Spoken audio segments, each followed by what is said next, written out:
Dr. Eric Kelly III and a host of phenomenal speakers from all around the globe for this 7-day virtual event that you don't want to miss. The mission of the Black Business Expo is to raise scholarship money from kids all the way from high school all the way from college. The Black Business Olympics is one of the largest Black business showcases in the world. It is an opportunity for businesses and companies to showcase their businesses globally. We are going to be giving away laptops up to $5,000 away to students. Again, I'm Olivia Appleberry, the founder of 2 Cents Finance and one of the speakers for the expo. I am so excited to see you there. For more info, go to www.blackbusinessexpousa.com or call 919-308-9090 and hope to see you there. I am Black Business. From the moment I wake until the time I sleep. Yes, I am Black Business. I am Black Business. Tell me, are you Black Business? I am Black Business. Do you support Black businesses? Listen, I support Black business because I am Black Business. Black Business Expo, one of the largest business showcases in the history of Black business in the world. The world! Sign up today at www.blackbusinessexpousa.com or call 919-308-9090. I am Black Business. I am Black Business. From the moment I wake until the time I sleep, I am Black Business. I am Black Business. Are you Black Business? I am Black Business. Do you support Black businesses? I support Black business because I am Black Business.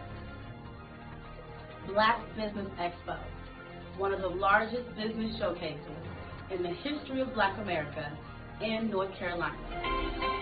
Join Dr. Eric Kelly III and a host of phenomenal speakers from all around the globe for this 7-day virtual event that you don't want to miss.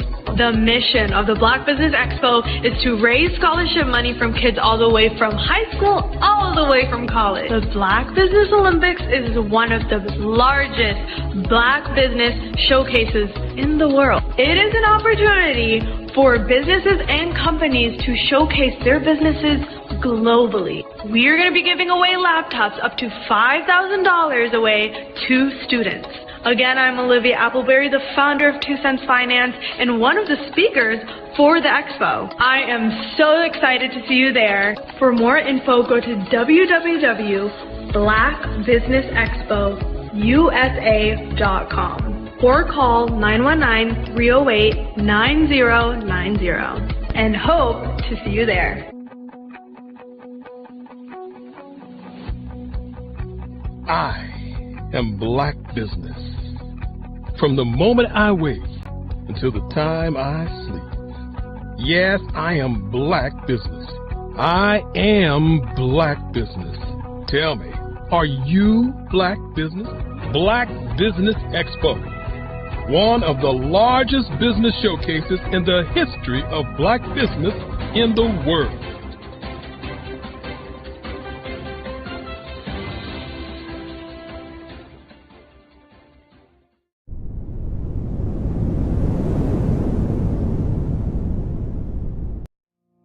Did you know that approximately 333.34 million businesses exist today, according to a report from 2021? And you may be one of those businesses, or maybe you're not in the business market yet, but you're aspiring to be a business owner. Well, guess what? You're in the right place at the right time. Because let's face it, everything is about timing and opportunity. Hi, my name is Dr. Lotus Richey, and I'm the CEO and founder of the Lotus Richey Coaching and Consulting LLC, along with the Lotus Richey Ignite Show. 15 minutes of success with Dr. Lotus Richey, as well as books to boom your business and bring who you are. And today, I want to bring this amazing message to you about the Black Business Network and the Black Business Olympics. See, the Black Business Network and the Black Business Olympics is designed to help people just like you, that's right, that look like me, to take their business to the next level. Not just in your front yard or your backyard, but globally. The Black Business Network and Black Business Olympics is designed not to just help you survive, but to help you thrive. So join us today as we come together with businesses all around the world to support our students, our children, our young teens, our young entrepreneurs. What we do is we come together to help raise funds for students who are aspiring to be business entrepreneurs, who are aspiring and who are thriving in college. We endow them with a wonderful opportunity to gain scholarship of either a laptop or several thousands of dollars. And we invite you to help be a contributor to this amazing opportunity to help someone that looks just like you. So join us today at our website and let us connect with you and help you ignite and take flight in every area of your life on the Black Business Network and the Black Business Olympics. I'll see you on the other side.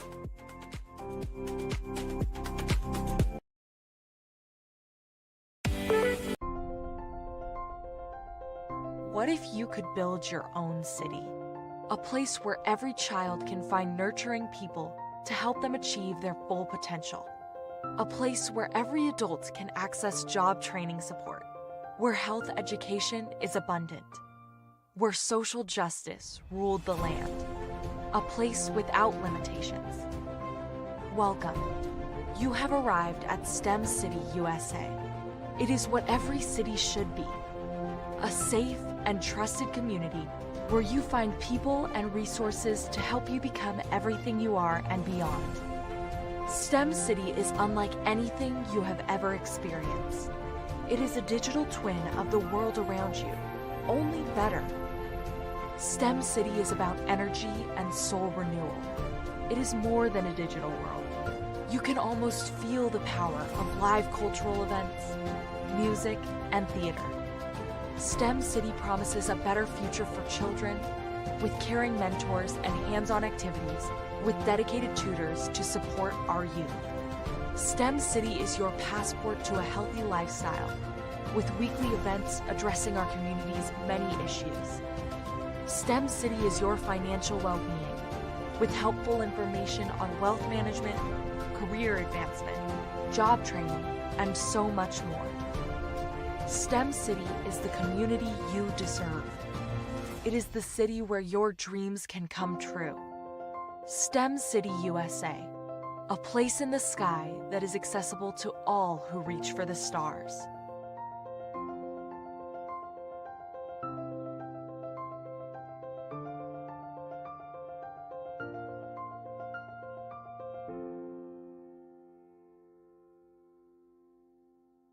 I was born in a little village on the island of Haiti. Many deadly diseases pounded me. It is as if they were on a mission to end my existence on this earth. I refused to give up. In 1983, I left Haiti and came to the United States of America. And I came with $5, 2 shirts. I didn't speak in English. I came to Atlanta. I got a job. I was a doorman. I was a doorman with a dream. What I used to come on stage. I'd rehearse this moment that I'm standing in front of you. That's the power of a dream. Maybe today is the day you begin acting as if you already have it. And then step out with full force. Take a risk. no condition is permanent. Don't let your situation distract you. You are chosen. You are called. You are born for a purpose in this life.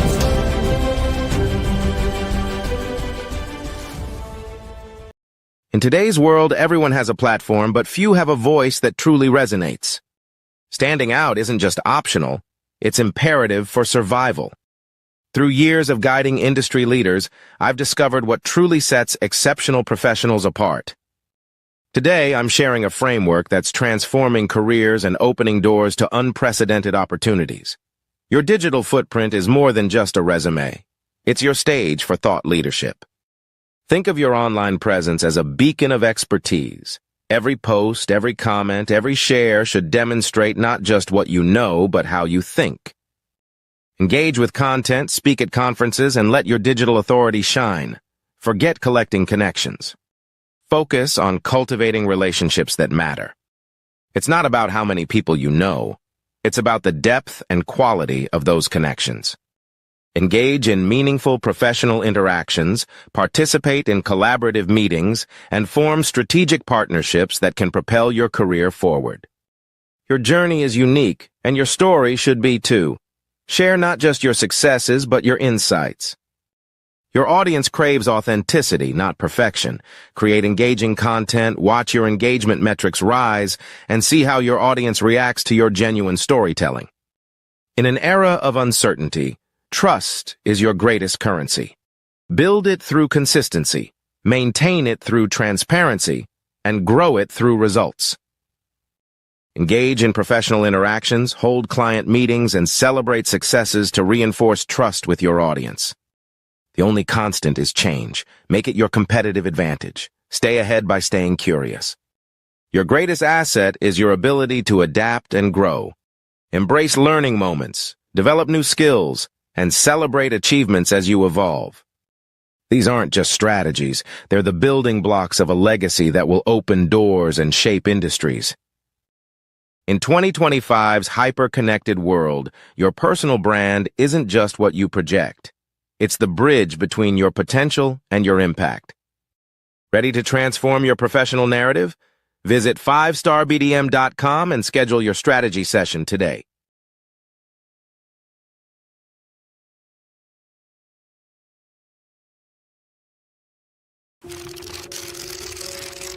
Bravery is not the absence of fear, but the ability to overcome it. We stand for those who defy suppression, who speak out, and those who walk the road less traveled. Everyone deserves to be seen and their voices to be heard. We're sparking a movement, growing a community of creators united by the desire for freedom, choice, equity, and ownership. At Fanbase, it's all for one and one for all. We support each other to guide, promote, and uplift you in a place where you can unapologetically be yourself. A place where your voice, ideas, and creativity are not just welcomed, but celebrated. We are Black-founded, minority-funded, and supported by a diverse, inclusive, powerful community that believes in the strength of authenticity and individual choice. Regardless of success or background, we welcome you, the marginalized, the underappreciated, the successful, the superstar. We're for all who seek a space to express themselves freely, where they are rewarded for being their authentic, true self. We transcend labels because only we have the right to define ourselves. We are built for the brave, the culture, the creators, and for the future where everyone has a power to shape their own destiny, where all are empowered, voices are amplified, and freedom is embraced. For the first time, you have a chance to own the platform you helped make popular. It's a revolution, a movement in how we connect, create, and share. Everyone is a creator, and everyone has a fan base. Here, you can be you without limits.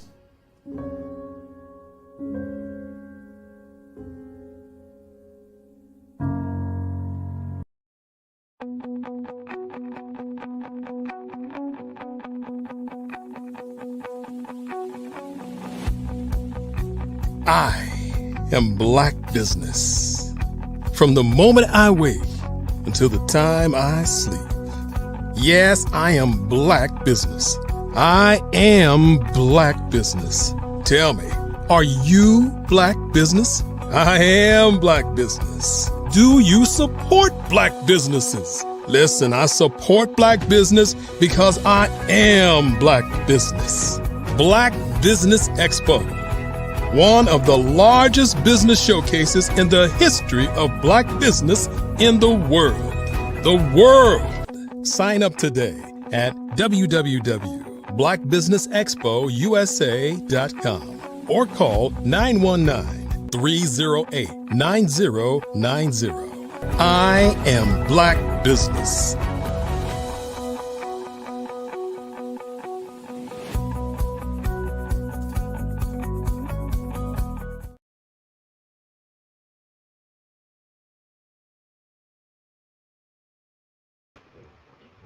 Good day, business owners, thought leaders, entrepreneurs, and corporations. Welcome to the Black Business Network. My name is Darius A. Stanton, and I am your business moderator for this afternoon's Black Business Network. The Black Business Network is a 24-hour business network showcasing Black businesses, business owners, entrepreneurs, and thought leaders worldwide. We have speakers from North Carolina, London, Singapore, Africa, Japan, and cities all over the world. The Business Network is a global community sharing its business knowledge to empower, inspire, and educate businesses about business. Our next feature film presentation is a movie called Human Landscape. Eric Kelly III is a visionary actor, storyteller, and artist whose rare gift of synesthesia allows him to experience the world in vivid, emotional color. Known for his magnetic presence and soulful performances, Eric brings a unique style to the screen, blending depth, authenticity, and a vibrant visual imagination. His work captures the unseen beauty of life, inviting audiences to feel not just the story, but the emotions beneath it. In Human Landscapes, Eric's perception transforms the ordinary into the extraordinary, painting every scene with the colors of human connection. Eric Kelly III leads Human Landscapes, a breathtaking exploration of the world we shape and the world that shapes us. Gifted with synesthesia, a rare ability to see colors connected to emotions, sounds, and memories, Eric reveals hidden layers of beauty woven into every scene.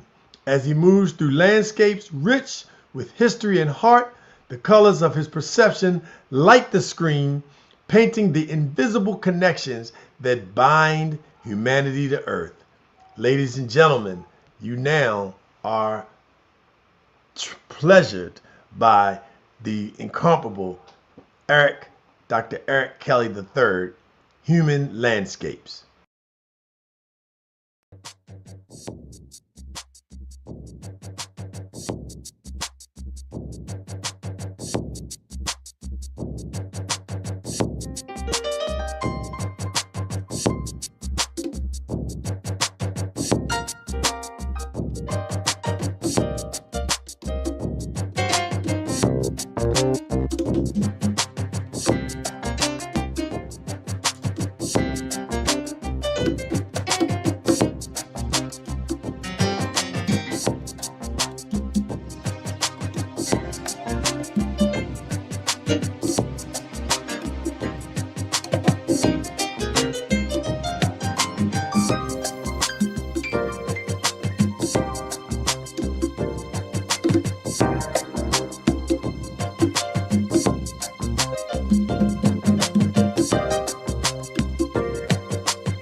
Hi, I'm Eric Kelly III, and today I'd like to introduce you to my art. Welcome to the Eric Kelly III Museum, located in Durham, North Carolina. Today we're going to be discussing my art, my journey, and where I'm going next. You know, the past, the today, and the future. When I think about the beginning of my work, I have to go all the way back to when I was about 4 years old. And my grandmother gave me a pen, and I was in church. And I took that pen and I began to draw. And as I was drawing, later on, my grandmother said that the picture that I drew then looked like the choir that was in the church. And so my affinity for utilizing the ink pen to do work still happens today. Now, many times when we begin to talk about art, the question always is, what is the intent? Why do you do art? What makes you an artist? And so, as we look at my early years, I was not thinking about what I was drawing. I was just in love with drawing. I remember in the 5th grade when a young man, one of my friends, came to my desk and saw me drawing, and he said he'd like to draw. And so I said to him, anyone can draw. Because in my mind as a young kid, my art was just a way of, I would say, expressing how I felt. And so each day I would give him triangles and squares and show him how to draw. And so in my mind, I wanted to be an art teacher.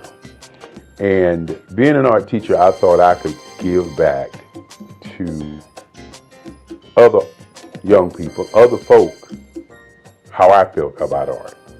And so as we moved through my timeline and moved past the 5th grade, I began to draw, I would say, comic book figures, you know, a lot of figures, a lot of pictures of what I saw in comic books.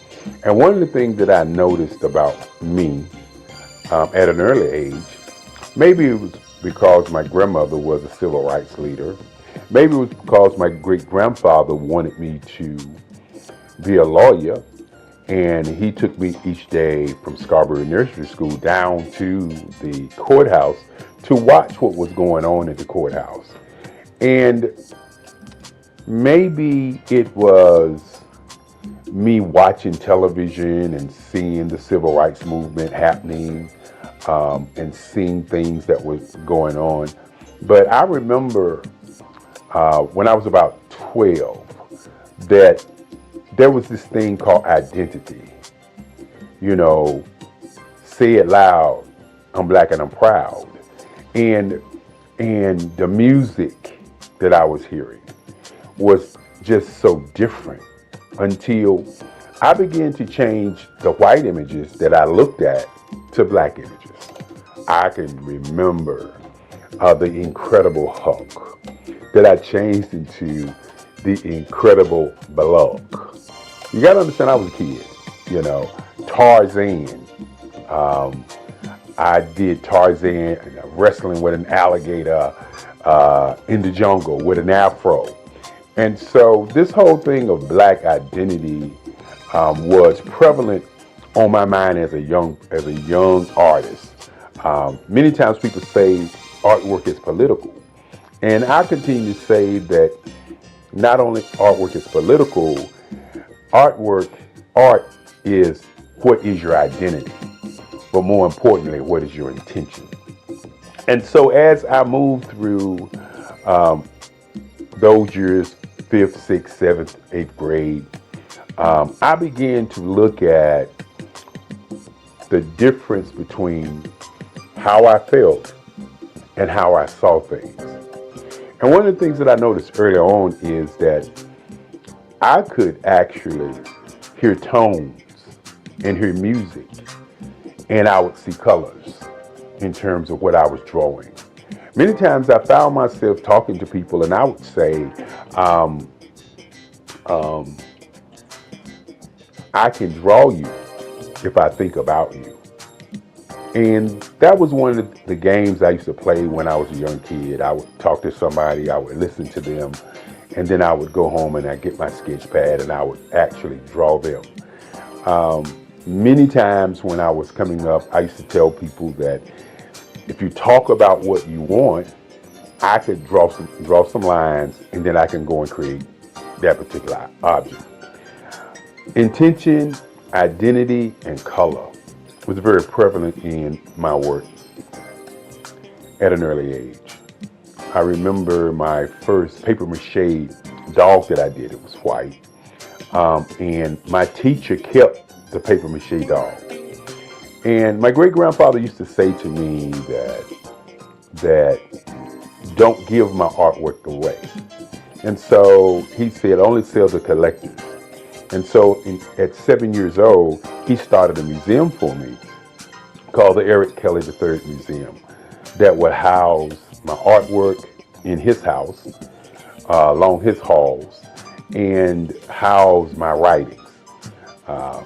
I'm also a poet. I do poetry, 3 portrait CDs that I've done in the past, along with some more interesting writing. My work, again, as I said before, is about identity and intention.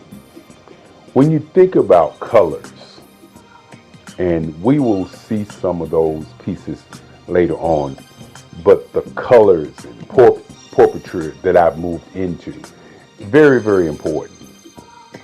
Initially, I was doing a lot of figuration, and that figuration was a lot of history pieces. Now, fortunate for many artists, they have what I would say some guidance, some leadership. When I was growing up, once I got to the 12th grade, 3 of my teachers, Sandra Dowd, Miss Corbett, and Miss Cousins, pulled me into the teacher's lounge. And my art teacher, Sandra Dowd, said to me that I was cheating the world because I was not doing enough art.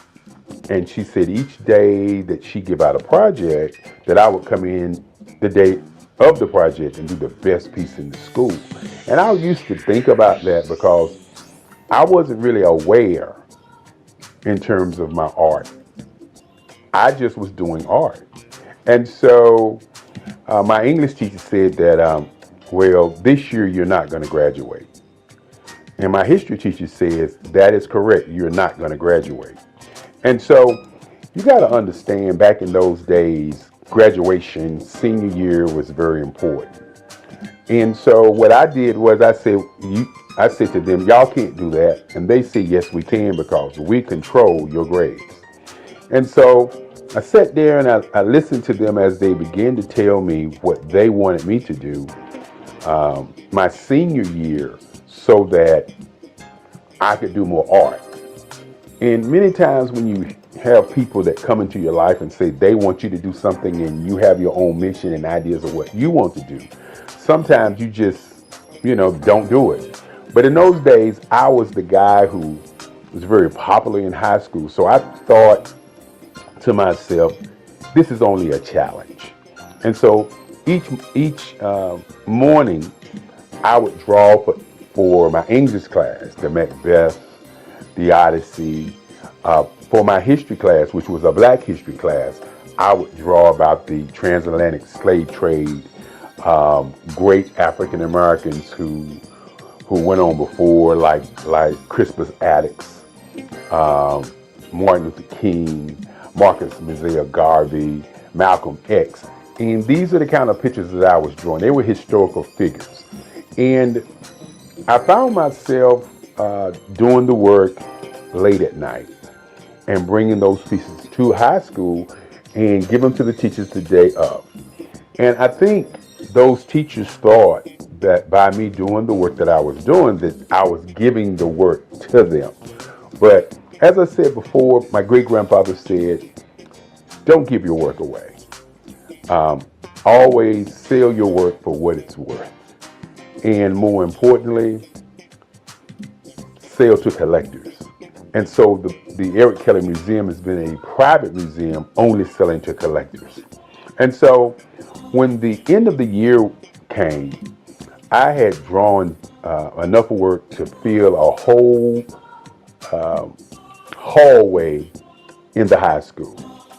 And as I said before, I started out doing figuration and doing historical pieces. And I hadn't yet started thinking about what my intent was going to be. Why was I doing the work?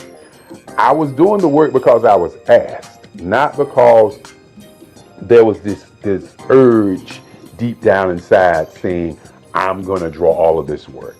And so at the end of the year, I received the Links Best Artist in the State.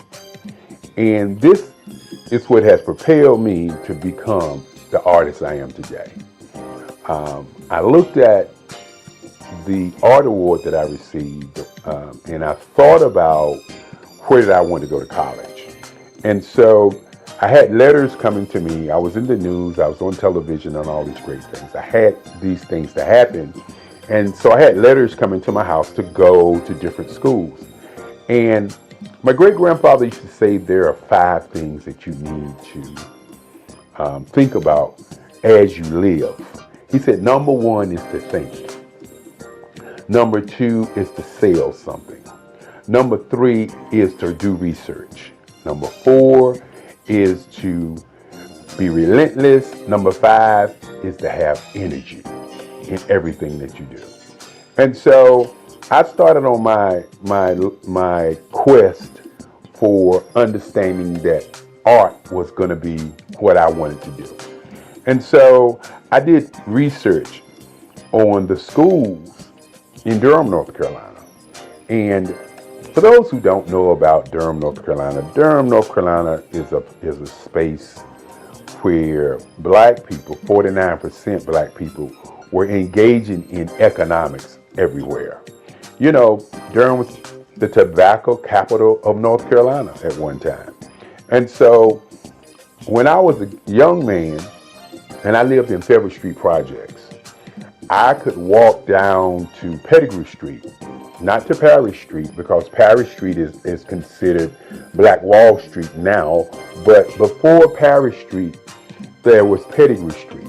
And on Pettigrew Street was Service Printing, black man owned it, the Regal Theater, black man owned it, the barber shop, WAFR, and the taxi cabs. And I could see black people doing great things right there on Pettigrew Street. And Pettigrew Street was probably about 4 or 5 blocks from where I stayed. I remember going to the Regal Theater, seeing Hercules and all these movies as a young man. But the thing that really impressed me about Pettigrew Street was I saw black people doing black things. And so as I did my research to see where I was going to go to school, I discovered that North Carolina Central University was one of the top schools with black professors. And one of the things that I wanted to do, you know, as a young person is I wanted to go to a school where I could study in the class, and then I also could go to the library and pick their books up and read more about what they were talking about, so I would be immersed into the art. And so at that time, North Carolina Central University did not have an art scholarship program. And so remember what I said earlier about my great-grandfather. He said, think, and then sell, and do research. And so in doing my research and thinking, I said to myself, I want to take my portfolio down and ask them to come to that school for art. Now, many people don't know, and I didn't know at the time, that Ernie Barnes, who is one of the greatest artists who've ever come out of Durham, North Carolina, didn't know that Ernie Barnes had gone to North Carolina Central University. That was not, in my mind, something that I knew. I was an artist who was influenced by the people that I knew, not the books that I read, but the people that I actually knew. And so I took my portfolio down to Atlanta Henderson at North Carolina Central University. My portfolio was full of historical art, as I said before, because that's all I was doing. Many times you hear the idea that all art is political art. While I wasn't thinking my art was political, my art was always about identity as a black man, as a black person, as a black entity on the planet. And so I left my portfolio with Dr. Henderson, and a week passed, and they sent me a letter offering me an art scholarship at North Carolina Central University. This was probably one of the greatest days of my life. As my grandmother at the time said to me, she said, well, since you're going to school for free, I'm going to give you the family car. And you know, when you're thinking about your life and how things transpire to get you where you're going, these are the kinds of things that move you to believe in yourself. My grandmother used to say, you can do anything that you want to do. Just stand up for yourself and do it. And so, with that being said, my grandmother gave me the family car, and off to North Carolina Central University I was. And, you know, one of the first heartaches that I would say that I had at North Carolina Central University was the whole I'm on art scholarship. And why I say it was a heartache is because the other students that was in school in those days, they knew I was on art scholarship. I didn't know they knew I was on art scholarship. So when classes began and I was asking the other students about painting, because in high school I had done 3 paintings, hadn't done a lot of painting. As a matter of fact, I was self-taught for my painting. My art teacher, Sandra Dowd, said to me, and I'll never forget it, she said, "You an artist. I don't have to tell you what to do. Just take the paint and put it on the canvas, and you will figure it out." And that was my first foray into painting. And I did pretty good.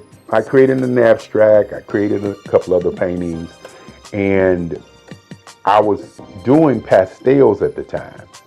And pastels was my first love after pencil and ink pen. And so what I did was I utilized my pastel skills as a way of painting. So when you actually see some of my painting, it looks like pastels, because that's how I mix, that's how I match my colors, that's how I draw, that's how I utilize my line work on my paintings, just like pastels. And we'll get an opportunity to see some of those things as we move forward. And so as I got to college, I won't ever forget, I was asking a young lady how to paint. And she said, "You got an art scholarship. You ought to know how to paint." And this was a heartbreaker for me, because I came from a background of people helping people to get to where they go. And so with that in mind, in terms of how I was raised, I was never raised to say to people, "I can't help you. I'm not going to help you. You got something, so go do what you do." And so this was a daunting task for me, because I was looking at seniors doing artwork, and I was expected at that moment to be able to do work just as well as the seniors were able to do the work, because in their minds, I had an art scholarship, and that art scholarship meant that I had some magical powers, some great art in me that they didn't have. And so I was very, very depressed on that day. I remember it like it was yesterday, because what I did was, as they laughed at me, as they looked at me with those eyes of, I don't know why you got an art scholarship if you can't paint kind of feeling, I just walked out of the classroom, got into my car, and I drove home. And I sat in my house, in my grandmother's house. I sat there and I just thought, why am I going to college? Do I want to go back to college? Do I want to continue this thing called art? I wasn't sure. I just sat there and sat there and sat there. And then in the back of my mind, I could hear Sandra Dowd saying, you're an artist. All you got to do is put the paint on the board and work it out. I could hear Miss Corbett saying, when I brought her the pieces of artwork, oh, this is great. I'm going to be able to talk about Macbeth today, and we're going to utilize these pieces. I could hear in the back of my mind Miss Cousin saying, when you look at Eric Kelly, he looks dumb. But when he opens his mouth, he is brilliant. He holds class from one side of the classroom while we are doing class, and he can answer all the questions about history. And I could hear these things in my mind while I was sitting there thinking, do I even want to go back? I tell people all the time that peer pressure is a major pressure on many people if they can't handle it. Fortunately for me, my great-grandfather, my grandmother, and my moms always said to me, you can do whatever you want to do. Listen to what you want to do first and follow your dream. And so my art class was on Monday, Wednesday, and Friday. And my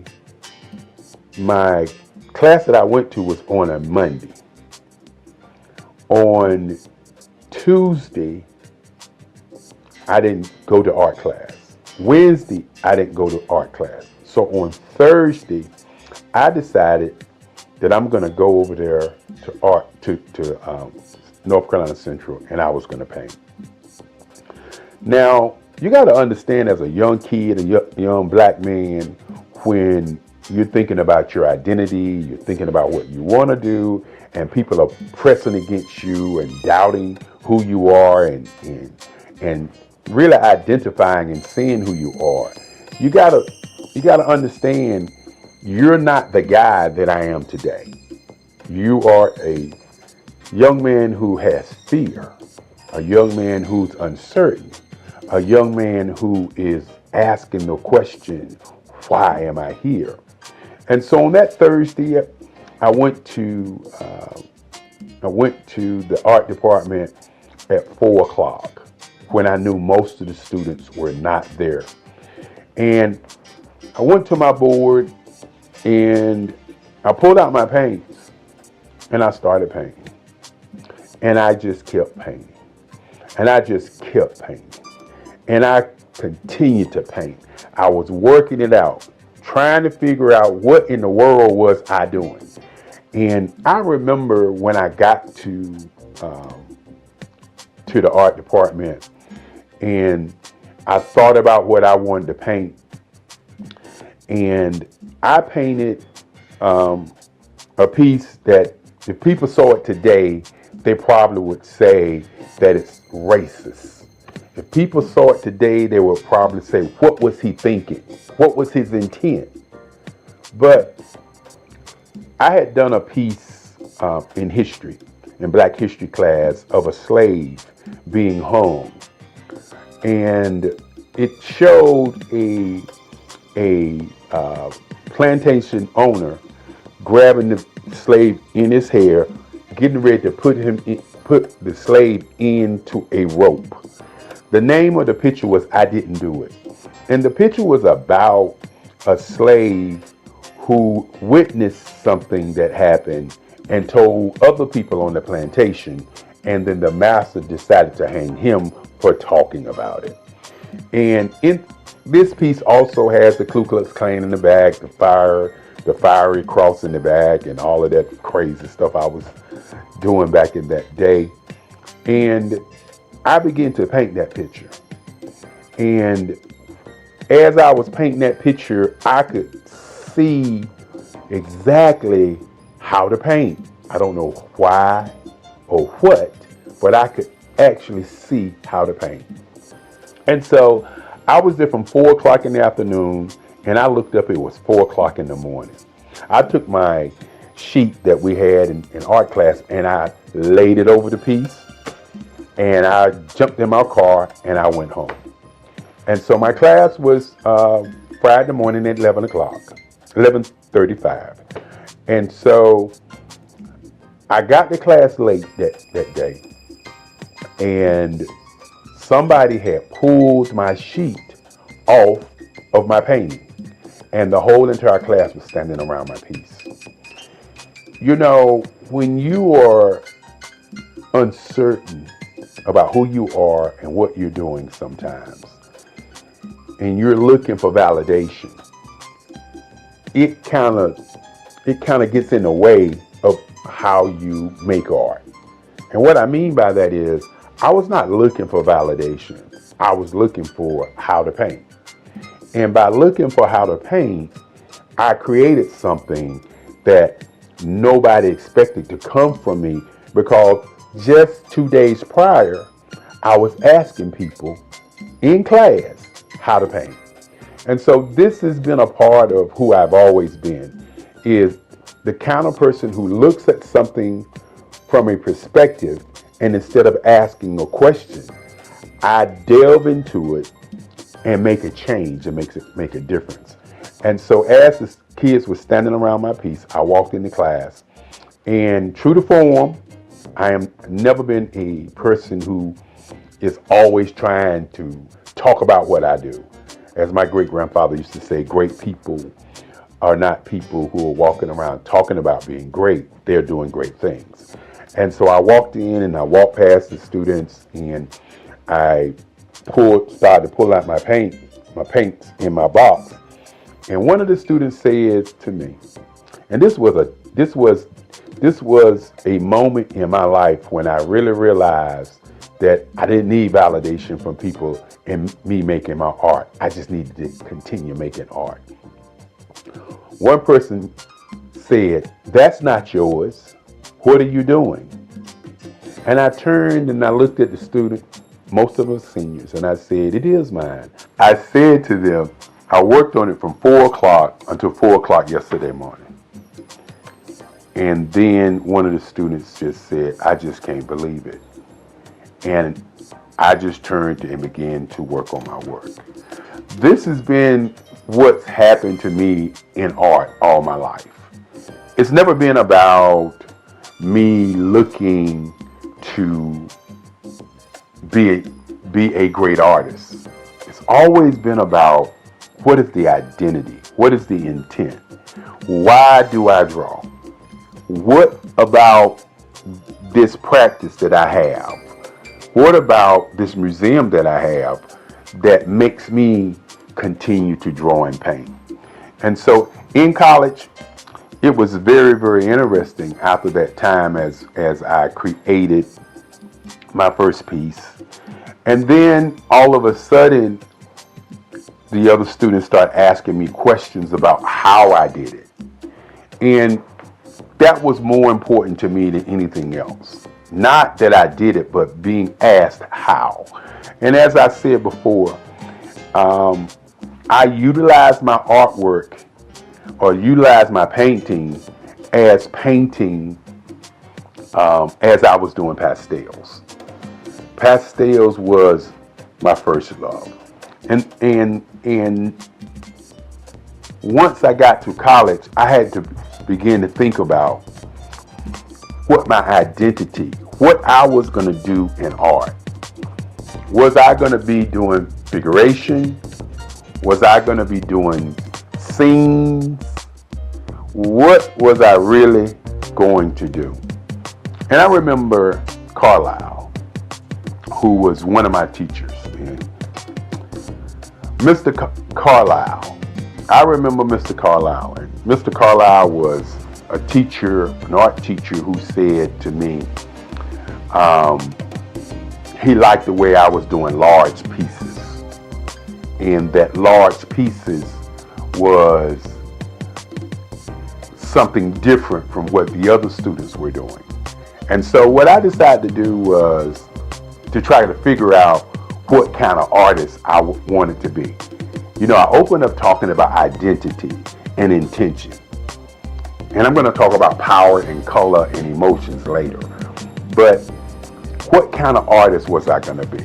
And so Mr. Carlisle and Kennedy and some of the other teachers decided that they were going to take us art students to Washington, D.C. And taking us to Washington, D.C. to a art show by an art show curated called 200 Years of African American Art. And you have to understand that in those days, the information that we got was just so powerful. It was not information that we didn't look at the information, but we looked at the information and worked on analyzing why it existed. And so had an opportunity to go to Washington, D.C. There was over 85 pieces of artwork by different artists from all over the world. And that's when I first saw Aaron Douglas. I had known about Romeo Bearden. I had known about Ernie Barnes because Ernie Barnes came from Durham, North Carolina. And I knew about Ernie Barnes because of Good Times. And I knew about Ernie Barnes because he went to Hillside, that same high school that I went to. And many times when we were drawing as young kids, we would always get, you try and draw like Ernie Barnes. That's Ernie Barnes. That kind of like Ernie Barnes. And so my mind was like, I didn't want to be a copy or a duplicate of any other artist, but I wanted to know what these other artists were doing and who they were. And then I ran across a man by the name of Charles White. And this is where my entire existence was shook. Because I believe that art is the expression of how one feels. And we walked into this big room, and on this room was a mural. And this mural looked like I drew it. It looked like my work. Mr. Carlisle said it, Mr. Kennedy said it, and I was looking at it and I was like, how can this be? How can this man's work be like my work? And who in the world is Charles White? And so this was a journey to kind of discover who he was, why he drew the way that he drew, what was the political part of the kind of art that he was doing. And more importantly, in those days, some artists was doing something that they call today super realism. And that's what Charles was doing. Charles was drawing these pieces with asymmetrical lines, and the line work was just so awesome. And so after discovering Charles White, I began to study Charles White. And of course, I was always studying Ernie Barnes. And so I had to figure out what I was going to put in the art canon. Was I going to continue to draw these kinds of pieces like the Charles Whites? Was I going to continue to draw the pieces like Ernie Barnes? And so I talk about intention and identity and what my work really represents. And what I say to many people, that my work represents world peace. That's what my work represents. The colors that I use, the line work that I use. I'll share with you a little bit later some of the pieces and some of the line work that I do. But my work is about bringing people together, having them to see each other without seeing black or seeing white, without seeing color.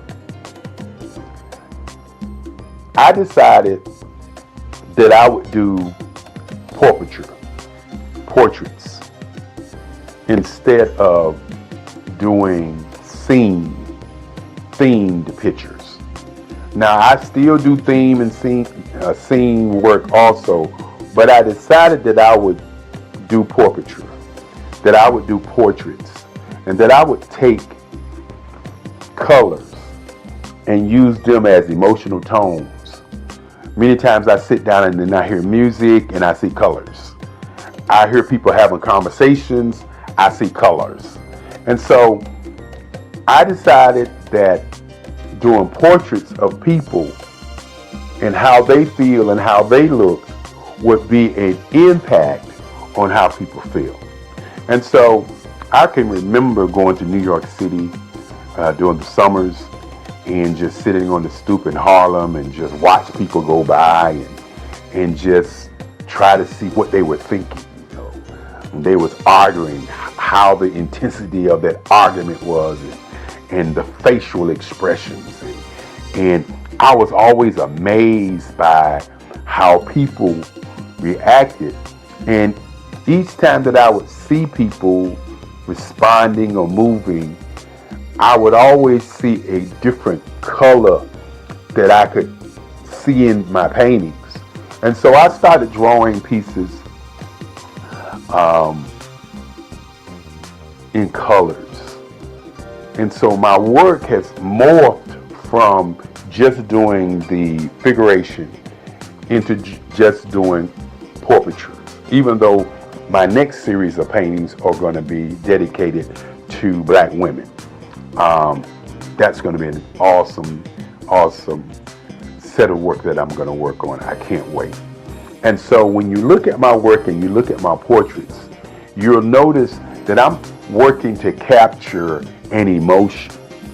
When I do a piece in green and white, I'm looking at capturing an emotion. When I do a piece in a red, white, and blue, or as the Nipsey Hussle piece that I did, or as I would say, the rap piece that I did, which is a piece that shows the California colors, the American colors, and the African colors. And so I'm utilizing all these colors to make you, the viewer, see an emotion and get a feeling from that particular piece. My intent is to push you away from looking at a scene, but looking at how somebody is being seen. And that's what my portraiture work is all about. For the last 20 years, I've worked on work that transcends time. Pieces on my grandmother, my mother, in what I call lines, colors, and emotions. And when you sit back and you think about that first day in college when I didn't know how to paint, and you think about now where I'm painting every day, you can understand what identity for me has always been about. We hear about black female artists. We hear about white women artists. We hear about white men artists, the Michelangelos, the Monets, and all of these guys, the Picassos. But what we don't hear is about many black men artists and what is their intent and identity in the black art canon. I don't want to be revered as a black artist. And one of the reasons that I've moved into doing the kind of work that I'm doing is because I want to be revered as an American artist. I don't want to be revered as a black man artist, even though I'm a black man. I want to be revered as an artist that painted people portraits in different colors to get emotions from the viewer. I want my pieces to be large enough that it impacts you as you're looking at it, as opposed to you're just looking at a piece. You know, the colors are symbols and emotions that I get when I'm listening to music, when I'm painting. And so I want my audience to begin to look at my pieces as if it's an emotion, not just a painting, an emotion. And when you talk about all art being political, my work is about, again, how do we develop world peace through art? And I believe the way that we get to world peace through art is by stop looking at art as being black or being white and looking at art as an entity of making, or as some people say, as creating a piece where you get emotions, where you get feelings, where you get an idea of what my intent is when I was actually creating or making the art.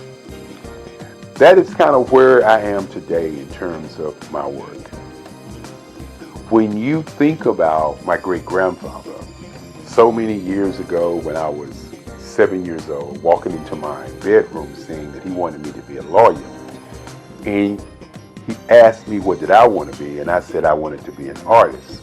And at that moment, he made a decision to create for me the Eric Kelly III Museum. After we went to look at museums to see what they were about, you have to understand that the future of what I would like to see happen is museums for artists who have been marginalized, for people who we don't talk about. Why is there not an Ernie Barnes Museum in Durham, North Carolina? Why is there not a Romer Bearden Museum in his hometown? Why is there not a museum for black artists so that our young people can see how they went through the process of how they do work? And so with my museum, it's been kind of a blueprint for these kinds of things.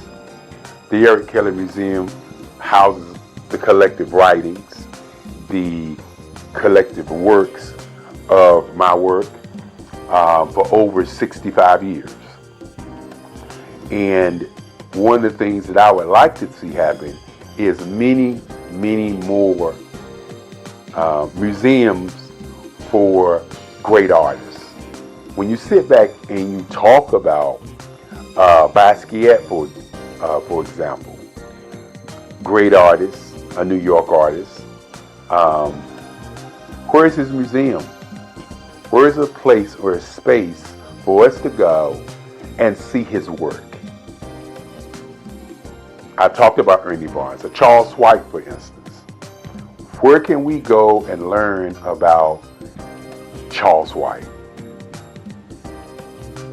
Another gentleman, and I could go on and talk about the Kennedy Wiley, who's doing awesome work, Lisa Butler, who's doing awesome work, Mark Bradford, who's doing awesome work. We can go around the country and around the world and see the Van Gogh Museum. We can see the Richard Steele's work, Clifford Steele, work. We can see all of these white artists around the world. Museums. Where are the black museums for our young people to see the greatness of these artists who have gone on before us? You know, I also do photography work, and Gordon Parks was a great photographer. But think about it for a moment. Other than seeing the exhibit of Golden Park's photography, where can you go and study him, the man? One of the reasons that I'm doing this video is because when you look at or talk about artists, many times we have people to narrate what was that artist thinking about, okay? And what was he feeling about what he was doing? And you don't get the conversation from the artist. The artists don't talk about the line work. The artists don't talk about the color. The artists don't talk about how he got to where he is. There's always somebody else talking about how he got there. Van Gogh, for instance, they talk about him cutting off his ear and sending it to somebody. They talk about the Starry Night piece. From their perspective, they don't talk about, or we don't hear Van Gogh say, well, the reason I did Starry Night because I was depressed and I just thought tonight this was a piece. I was studying to do these kinds of things, and this is how the Starry Night happened. We don't get that story. So you really don't know the intent. And so I want to do a conversation about the intent of my work. My portraits, my lines and my colors are put together in a way to pull from you an emotion of how you feel about people on the planet. My pieces are human landscapes. I want you to look at my work and see the lines as the age of the people who I'm painting. When I talk about sitting in North Carolina on my stoop, or sitting in New York City, or going to Chicago, going to New Orleans, going to California, and going to all these different places and watching people, I want you to understand that I'm watching people to see how they move, how they react, how they respond, what makes them them. And so when you see my work, you may see a piece and say, that looks like this person, or that looks like that person, or that looks like this woman or this man. Well, what I do is I watch people and then I create the feeling that I got from those people. So while my pieces may look like certain folk, in my mind, they are sending out a message of emotion, feelings, and ideas and presence. And that's my intent. My intent is not to just paint pictures and you like them. My intent is to pull something from you deep down. My pieces are spiritual. The lines sometimes remind you of African mask. The lines remind you of lights and darks. The lines remind you of energy, of hope and presence. That's why I do the work that I do. Now, I could easily do figurative work. I could easily do scenes. But I had to ask myself one question. How do I do something that's going to be different, that's going to stand the test of time and say Eric Kelly III was here? And this was his work. This was his style. This is what he was thinking as he did artwork. And so as you look at my work, my earlier pieces, as I said before, were historical pieces, historical places in time. And then you look at my work now, you'll notice that I've morphed into doing work that brings about that whole emotional feeling from you to the work. And that's where we are today.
Dr. Eric Kelly III and a host of phenomenal speakers from all around the globe for this 7-day virtual event that you don't want to miss.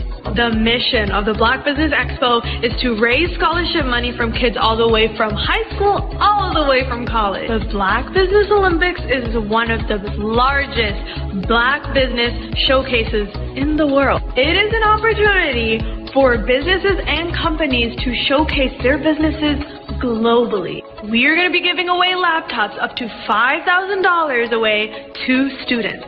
Again, I'm Olivia Appleberry, the founder of 2 Cents Finance and one of the speakers for the expo. I am so excited to see you there. For more info, go to www.blackbusinessexpousa.com or call 919-308-9090 and hope to see you there. I am Black Business. From the moment I wake until the time I sleep. Yes, I am Black Business. I am Black Business. Tell me, are you Black Business? I am Black Business. Do you support Black businesses? Listen, I support Black business because I am Black Business.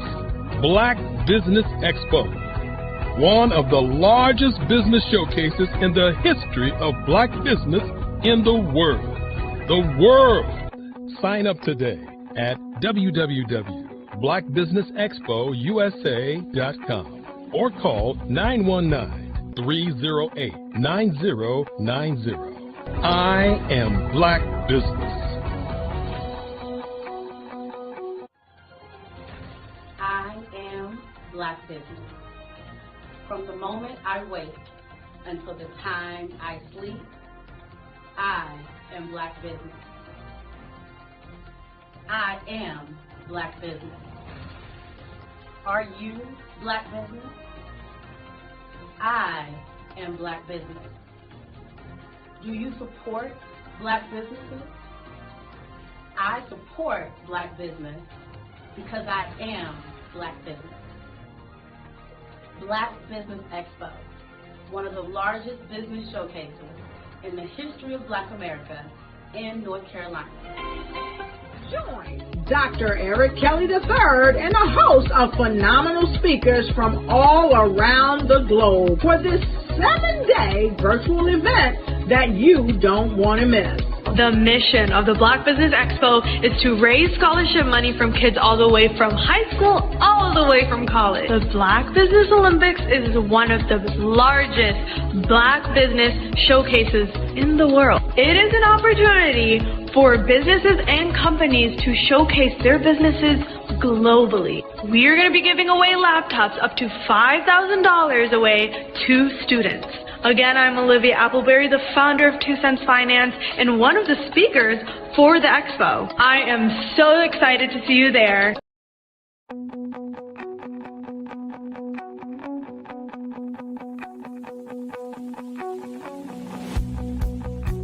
I am Black Business. From the moment I wake until the time I sleep. Yes, I am Black Business. I am Black Business. Tell me, are you Black Business? I am Black Business. Do you support Black businesses? Listen, I support Black business because I am Black Business. Black Business Expo, one of the largest business showcases in the history of Black business in the world. The world! Sign up today at www.blackbusinessexpousa.com or call 919-308-9090. I am Black Business.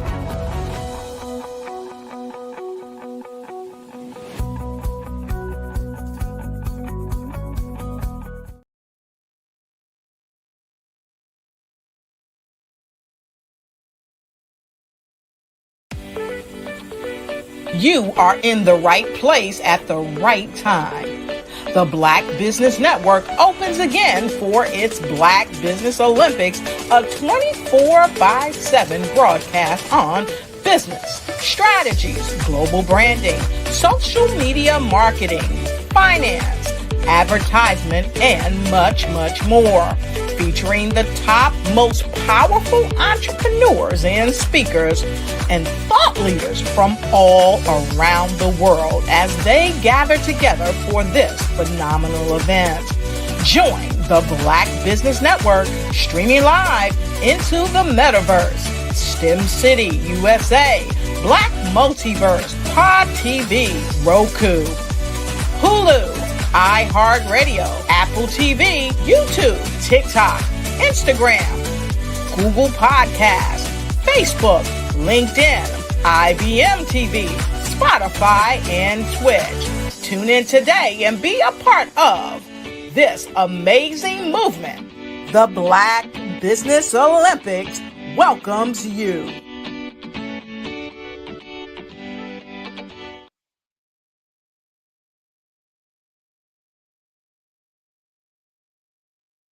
Artist to me is a creative expression of something from nothing. You know, it explodes onto the canvas, or it explodes on in my work.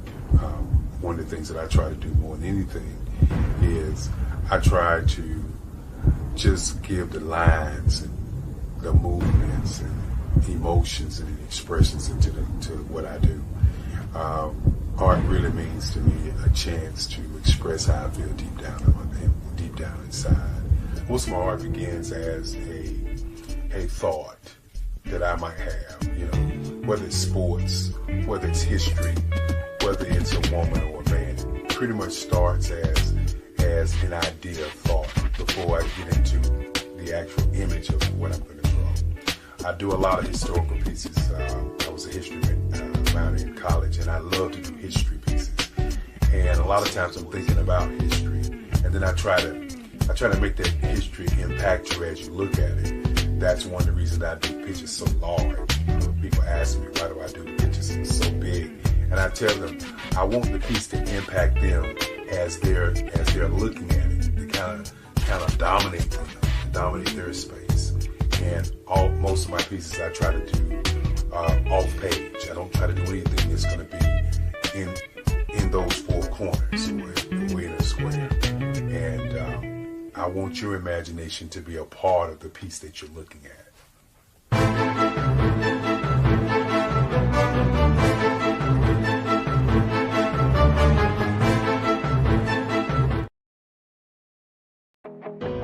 I am Black Business. From the moment I wake until the time I sleep, I am Black Business. I am Black.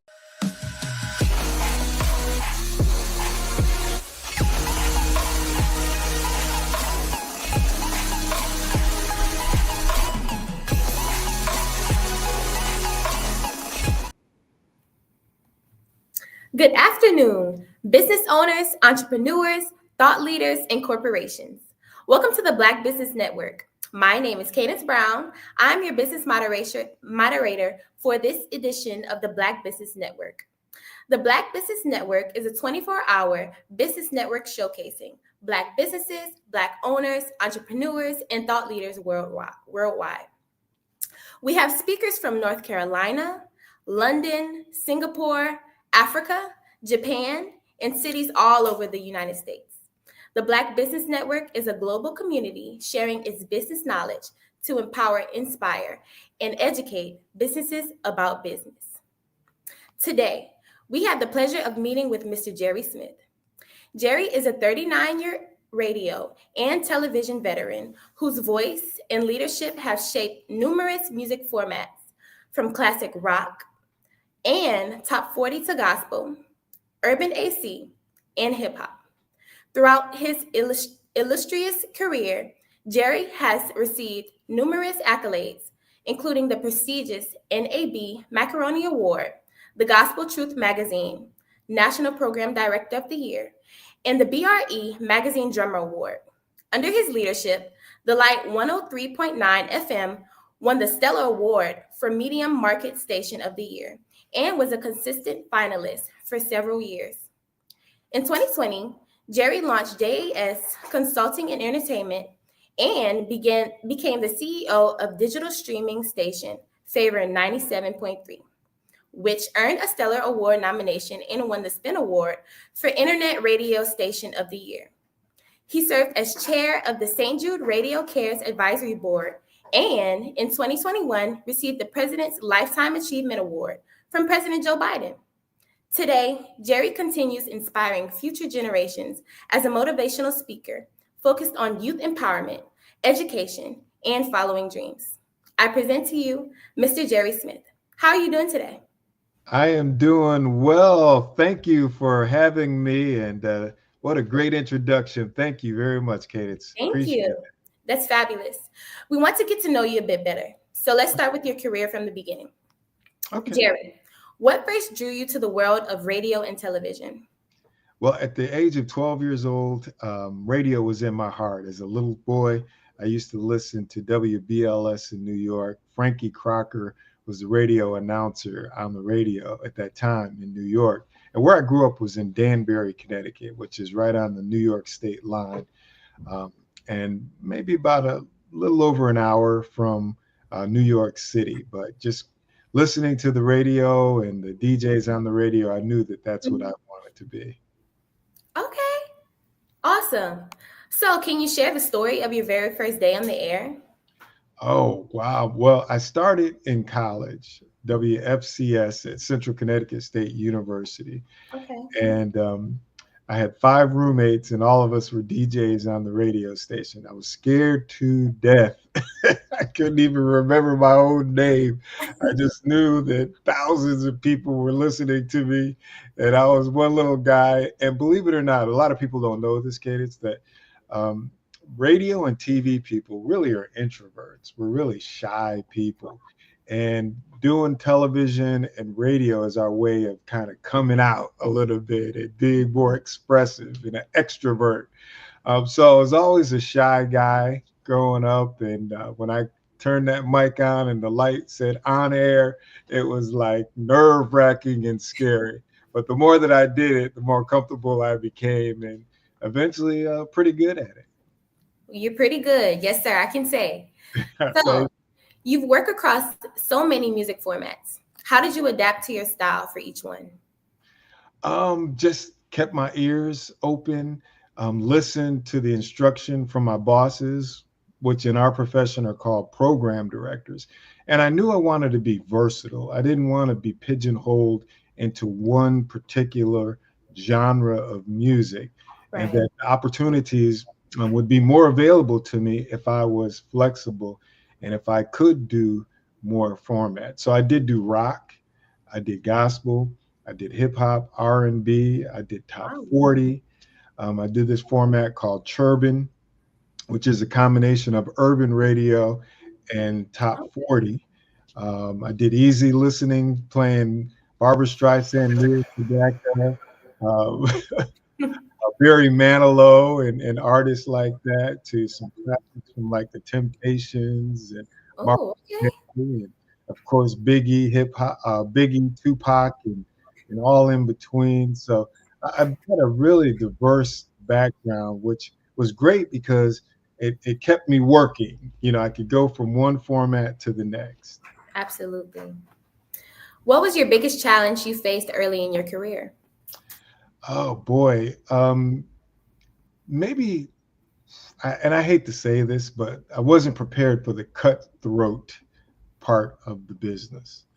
It's a lot of competition, and people don't want you to advance. Now, early on in my career was good. My bosses were great. They pushed me to go on to bigger and better things. But I hate to say this, but when I got into urban radio, black radio, primarily, that was a whole different ball game.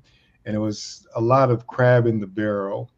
And I was not used to that type of environment. I was used to, you know, hey, let's help each other and let's grow. Let's go on to bigger and better things.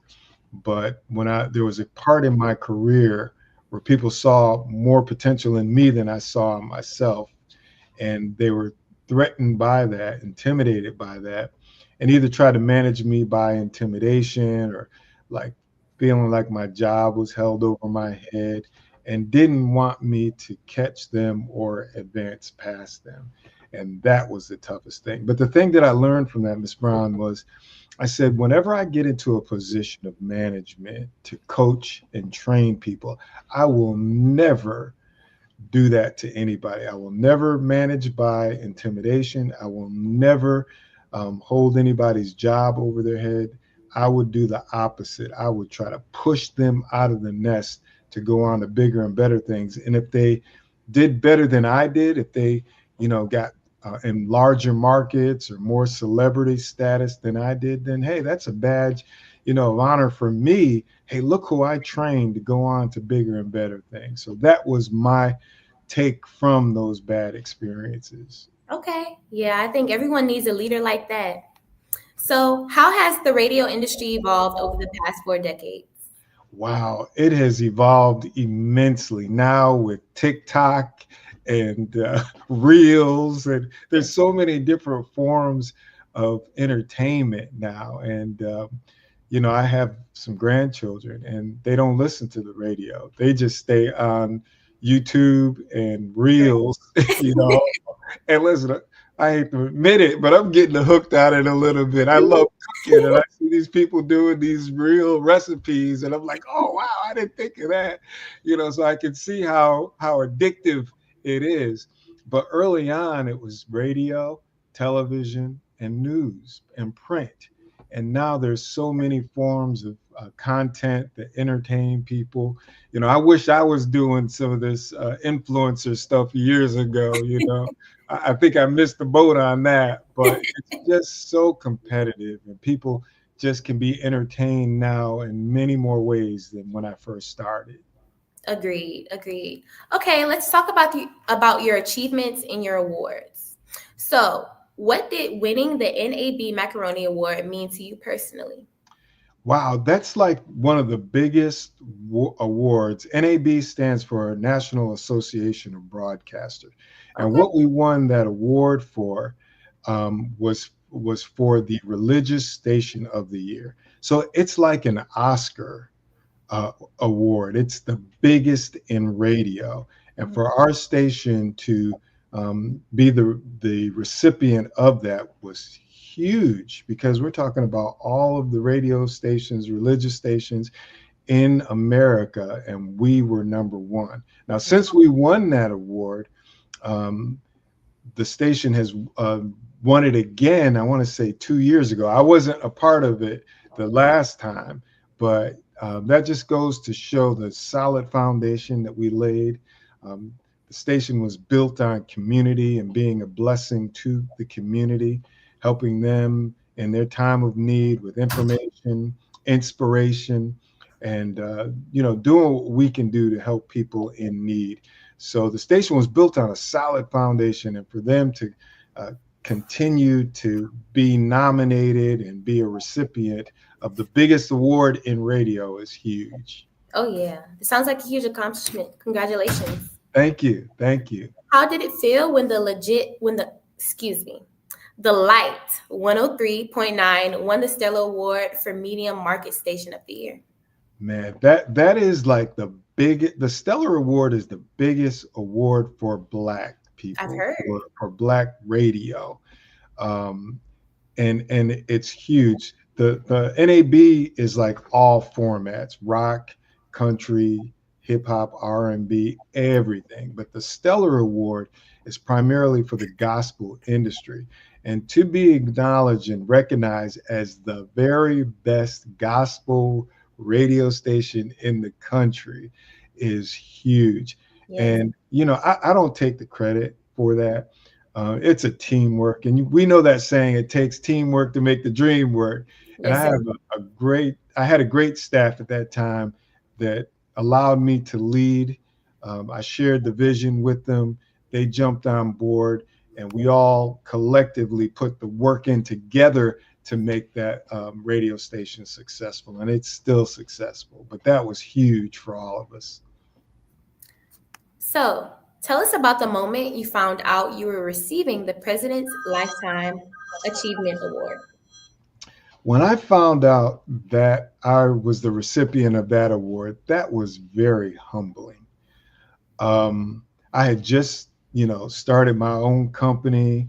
My radio station, Favor 97.3, was nominated for a Stellar Award for Internet Radio Station of the Year.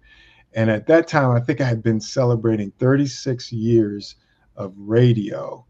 And I got to update my bio because now it's up to 40, going on 41. Okay. But 36 years, and I never celebrate myself. I just do what I do because I have a passion to help people. I come from humble beginnings, and I don't forget that humble beginnings and the people that were there for me and my family to help me to turn out to be the man I am today, that sowed words of wisdom and encouragement and inspired me to go the right way instead of the wrong way. So when I became the recipient of that award, it was like, wow, somebody sees me, somebody knows my heart. And I'm terrible at patting myself on the back and tooting my own horn. But to know that some people see that highly of me, to make that suggestion, recommendation, nomination, and then to be the recipient of all of those years of hard work was really, really surreal and just breathtaking. Yeah. And before we continue on, I do want to say one of the things that I'm really passionate about is you and our youth, the next generation of great minds. And I know this platform, and I want to send a big shout out to Dr. Eric Kelly III, and thank him and the team for the opportunity to talk a little bit about me and my business. But I want people who are watching and listening to sow into what they're doing. Their mission is to help young people like you to fulfill your dreams, to whatever God has you destined to do, whatever your purpose is to be a part of your journey. So I just encourage people to make donations. I made a donation yesterday towards a youth scholarship portion of this. And I'm just pleading to everybody to give whatever you can. All right. There's no set amount. Whatever you have will go a long way into helping our next generation of young men and women to do great things with their lives. So thank you. Absolutely. And thank you. You're welcome. So which award or recognition stands out as the most meaningful to you? Well, just last year, I was acknowledged by being inducted in the 2025 Gospel Music Hall of Fame. Wow. All of the awards, I really appreciate them all, and I don't really rank them. But when you look over your life and the body of work that you've done, and there are people just like the Presidential Lifetime Achievement Award, think highly of you enough to induct you into the Hall of Fame. That your name lives there forever. You know what I mean? The Lifetime Achievement Award with President Joe Biden, that'll live forever. When they look at the people who were acknowledged for the year that I was the recipient, my name will be etched with those other ones. And the same thing with the Hall of Fame. But I've done some things that were small. I went to Butner College to talk to young men about when they got out of jail, to go in the right direction and don't do the same things that they did that got them there. Absolutely. Find new friends. There's purpose in their life. They're talented. They could do great things if they put their mind to it and avoided the traps. And they gave me a little plaque thanking me for coming to speak to them and sharing my heart. And that's just as important as the Lifetime Achievement Award and the Hall of Fame. I cherish all the opportunities to sow into people, to help them to navigate this crazy thing called life, which isn't easy to navigate. Yes, sir. It's definitely a blessing to be a blessing. Yes. So what do you think are the keys to leading a successful radio station team? I think one, being a good coach, walking in their shoes, not being afraid for people to outgrow you. Now, there's that saying, you can lead, a horse to water, but you can't make him drink. Yes, sir. But what you can do is your best to prepare them for the future. Absolutely. And for the career. Like, well, I always talk to my staff, and I would say to them, listen, you got to learn the lingo, the language, so that when you're talking to somebody who potentially could hire you for a position, you got to know the language. You got to know all that technical stuff. Yes, That's what they're listening for. So you have to prepare them for the opportunities that present themselves so that they can take advantage of those opportunities. So that was always my mindset. I want my people to know just as much as I do, if not more. So when an opportunity presents itself and they're sitting at the table, that when that interview is over, that opportunity ends, that the person that sat in front of them would say, wow, this person is very impressive. I think that they would be a good fit for our organization. Yes, sir. All right, upcoming radio host, you heard it here. So about your entrepreneurial journey, what inspired you to start JAS Consulting and Entertainment? Wow, I had to pivot. In 2020, the company that I worked for had a massive layoff company-wide, 300 plus employees due to COVID. Nothing that I did bad, not performance. My station was doing great. I was doing great. But the company was losing money hand over fist, and they had to make some difficult decisions. And I was one of them. And I had been with the company nearly 20 years, working out of the corporate offices and just doing great things for the company. And there's no ill feelings. I know it was all a business decision. So I had to pivot, and I had a conversation with God, who I acknowledge him and give him the glory for all things in my life, because I know all blessings flow through him. And he was preparing me for that moment. And basically, when I was like, God, what am I going to do now? And he said, I want you to do for yourself everything that you've been doing for others. Wow. And so basically, that's all JAS Consulting and Entertainment is what I've been doing for other people, helping to book artists for shows, helping to plan workshops, concerts, comedy shows.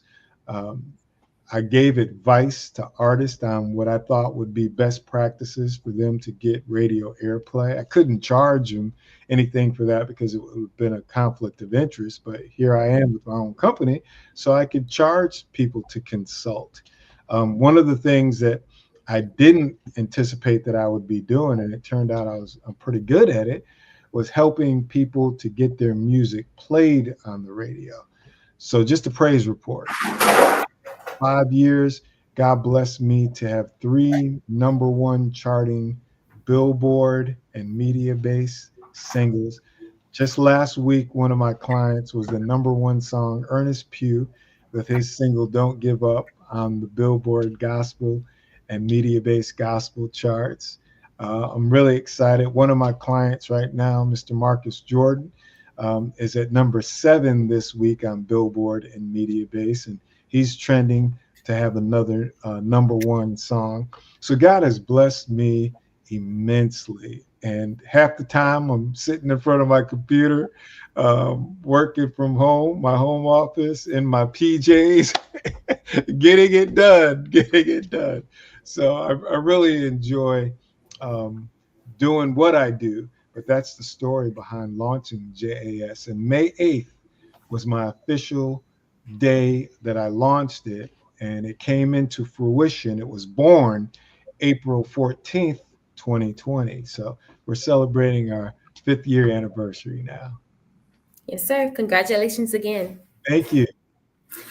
What was the vision behind launching Favor 97.3? Well, being a longtime radio person, and I've been blessed to launch many radio stations, again, for other people, for the company that I worked for. I think I launched about 14 stations. I was a part of a team that launched a XM channel called Spirit, which is a gospel channel. Since Sirius and XM merged, now that it's called Praise, it's Kirk Franklin's Praise. They kind of purged some channels when they merged, and so Kirk Franklin's Praise. And so, this was, like I said, I did for myself what I did for other people. And the unique thing about this, my mother was the one who actually helped me to get a professional job in radio. My mom was a minister, preacher, and she had a show on a small AM station. She overheard the general manager say that he needs some part-time help. And she said, well, my son did some radio, college radio, maybe he can help you.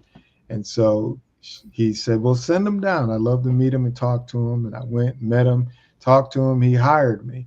And that was in 84, August of 1984. So August is the month that I always celebrate my anniversary. So I'm coming up on 41 years as a professional broadcaster. So with favor, in memory of my late mother, I launched the radio station on the day that she passed.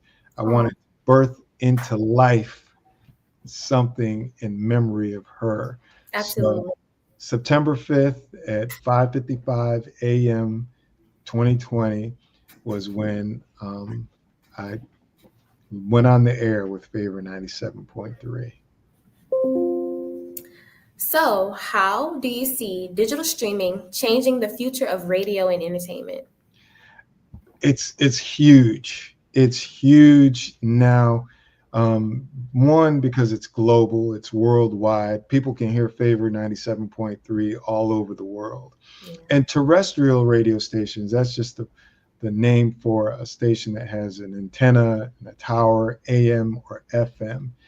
And they stream as well. And in 2025, people are so comfortable now with streaming, whether it's television, like we used to have satellite TV, the direct TV thing, and we got away from that, and now we stream our television, save a little money and we're comfortable with it. And that's how radio is. People are really comfortable now. Advertisers are really comfortable spending money there because they know that it's less expensive than advertising on an AM or FM. So they get more value. They know that there are a lot of eyes listening, and a lot of ears and eyes either watching or listening to streaming platforms. And so the money is out there for those platforms to be able to monetize. Absolutely. I haven't seen DirecTV in years. So. I know, me either. Since we started streaming, yeah. And it was a pain in the butt whenever it started raining, or storming. We couldn't watch it. No TV. How did you overcome the challenges of launching a business during the pandemic in 2020? Again, I have to give God the glory, but just my personal DNA and makeup. I'm an overachiever. I'm one that doesn't mind getting downright dirty. I observe other people that are successful. I look for common denominators. I study. I see people that are not successful and they're not putting in the work. They're not making the sacrifices. It's almost like people want something to come down like manna from heaven. Right. They don't want to put in the work. Like you, for example, you're doing it. You're interviewing me. I'm not sure exactly what your aspirations are, your dreams are, but you're doing it. And that's how you become successful. You've got to do it. So in the midst of a pandemic, I just was grinding. I was working hard. I wasn't, doing a 9 to 5. I was doing a 6 to midnight. Just nonstop, because I knew what I was up against. And I had to put in the extra time, the extra effort, in order to make it through the pandemic. And by God's grace, I did. I posted just yesterday on my social media that I was celebrating my 5th year. And one of the comments really resonated with me to what you're speaking on. And someone said, man, you were able to survive, you were able to launch and survive through a global pandemic. Wow. Right. And I didn't really think of it until I read that comment. I was like, wow, because a lot of businesses that were established didn't make it through the pandemic. Right. And here I am launching one, and God has blessed me to be able to sustain and have a successful business. Absolutely. What advice do you have for young entrepreneurs who want to break into media? I would say to you that if it's in your heart, it's already done. Okay, that part is over. God has blessed you. That's what you're destined to do. That's what your purpose is. But nothing in life comes easy. You've got to work for it. You've got to educate yourself. Don't think that you know it all.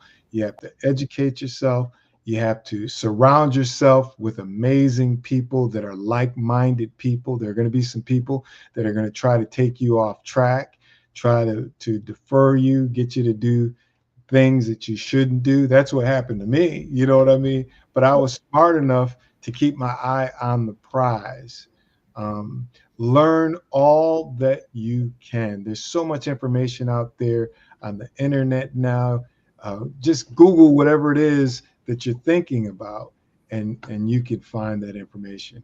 Again, I know my time is just about up here. I just want to encourage you to make a donation to the Youth Scholarship Program.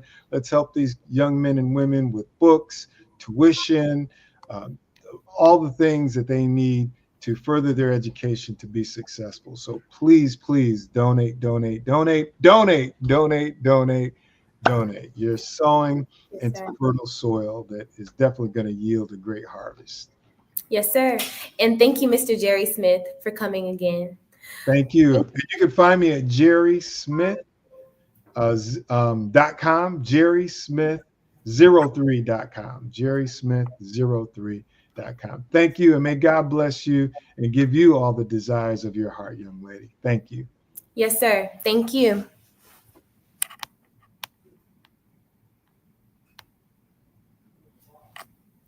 The Black Business Expo's mission is to raise funds for high school seniors going to college or K-12 entrepreneurs. This expo is a fundraiser for students.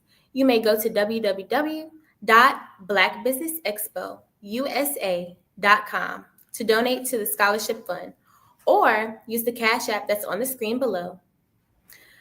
Hashtag, capital B, X, USA. Again, that's capital B, X, USA. Our goal is to give laptops and use up to $5,000 to 10 students. Students can register online at www.blackbusinessexpousa.com. Every dollar counts, so we want to remind you to donate to the scholarship fund. We want to thank our Black Business Expo USA sponsors for April 2025. NC 100, Suede Soul, Carolina, Virginia Minority Supplier Development Council, Step Management, Margie McLean Foundation Incorporation, Genius is Common, Exclusive Women's Success Institute, The Quality Coaching Company, Superwoman Business Services, Creative Force Studios, Lee Entertainment, Black Business Olympics, Artistic App Design, Bank Law Firm, and the Black Business Expo USA. We thank you so much for joining us today. And remember, genius is common, and I'll see you on the other side.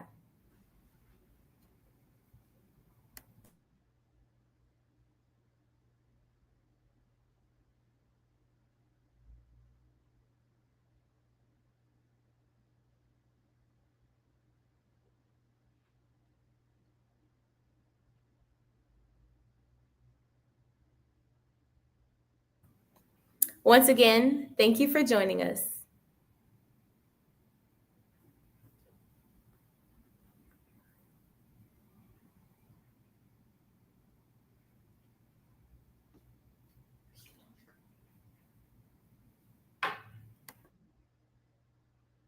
Phenomenal Tanya T. Wise, who is here from the great state of Maryland. Tanya, welcome and thank you for being with us today. Can you indulge our audience a little bit and tell them just a little bit more about who you are and what it is that you do? Well, I love being able to talk to people and have a magnetic attitude, being able to just show them. So I always like to say, level up is Coach at Tanya T. Wise here. So can you tell our audience, just give them a teaser about what your presentation will be about? So my philosophy is that we should all be living our dream life. So tomorrow I'm going to talk about how you start living your dream life. What are some of the things that you thought about in your childhood that you just kind of let go and dormant? Wow. And I want to reignite that and just give you some pointers and some tips, some tools, some strategies to be able to start living your best life now. And guess what, Rhonda? And leave an inheritance for your legacy. Oh my goodness. Okay, I know that's resonating with a lot of people. I've heard that you have a dynamic coaching program. Can you tell us a little bit more about that? Absolutely. So our coaching program help people that have the lack of time, that lack strategies, and lack the confidence to go after their dream life. So we help them implement tools, we help them implement strategies, as well as give them resources so that they can live their best life now and leave that inheritance. Wow. Oh, I love that. I love the leave the inheritance part. Listen, you are dropping some major nuggets, and I know a lot of what you're saying is resonating with a lot of people, but I think we're all curious. How did you even make this transition into the speaking and coaching arena? What's the story behind this? So I started out in finance, and I realized that a lot of people don't necessarily go after their dream life because of the lack of finances or the education behind finances. But it wasn't until I lost my firstborn, my only son, that life changed for me. And where I was going after it all, living the corporate life, hit my 6-figure income and living in my dream house with my dream man, driving my dream car. I nearly lost it all when I lost my son. And so I realized it only takes one financial catastrophe that can change your entire life. That's what made me start All New Beginnings.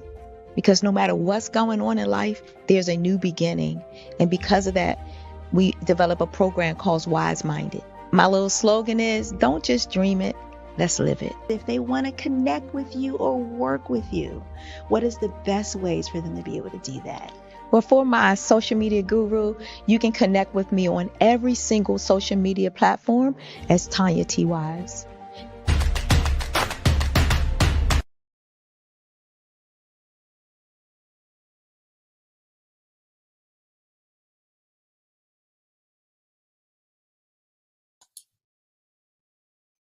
Hi, I'm Barbara Smith.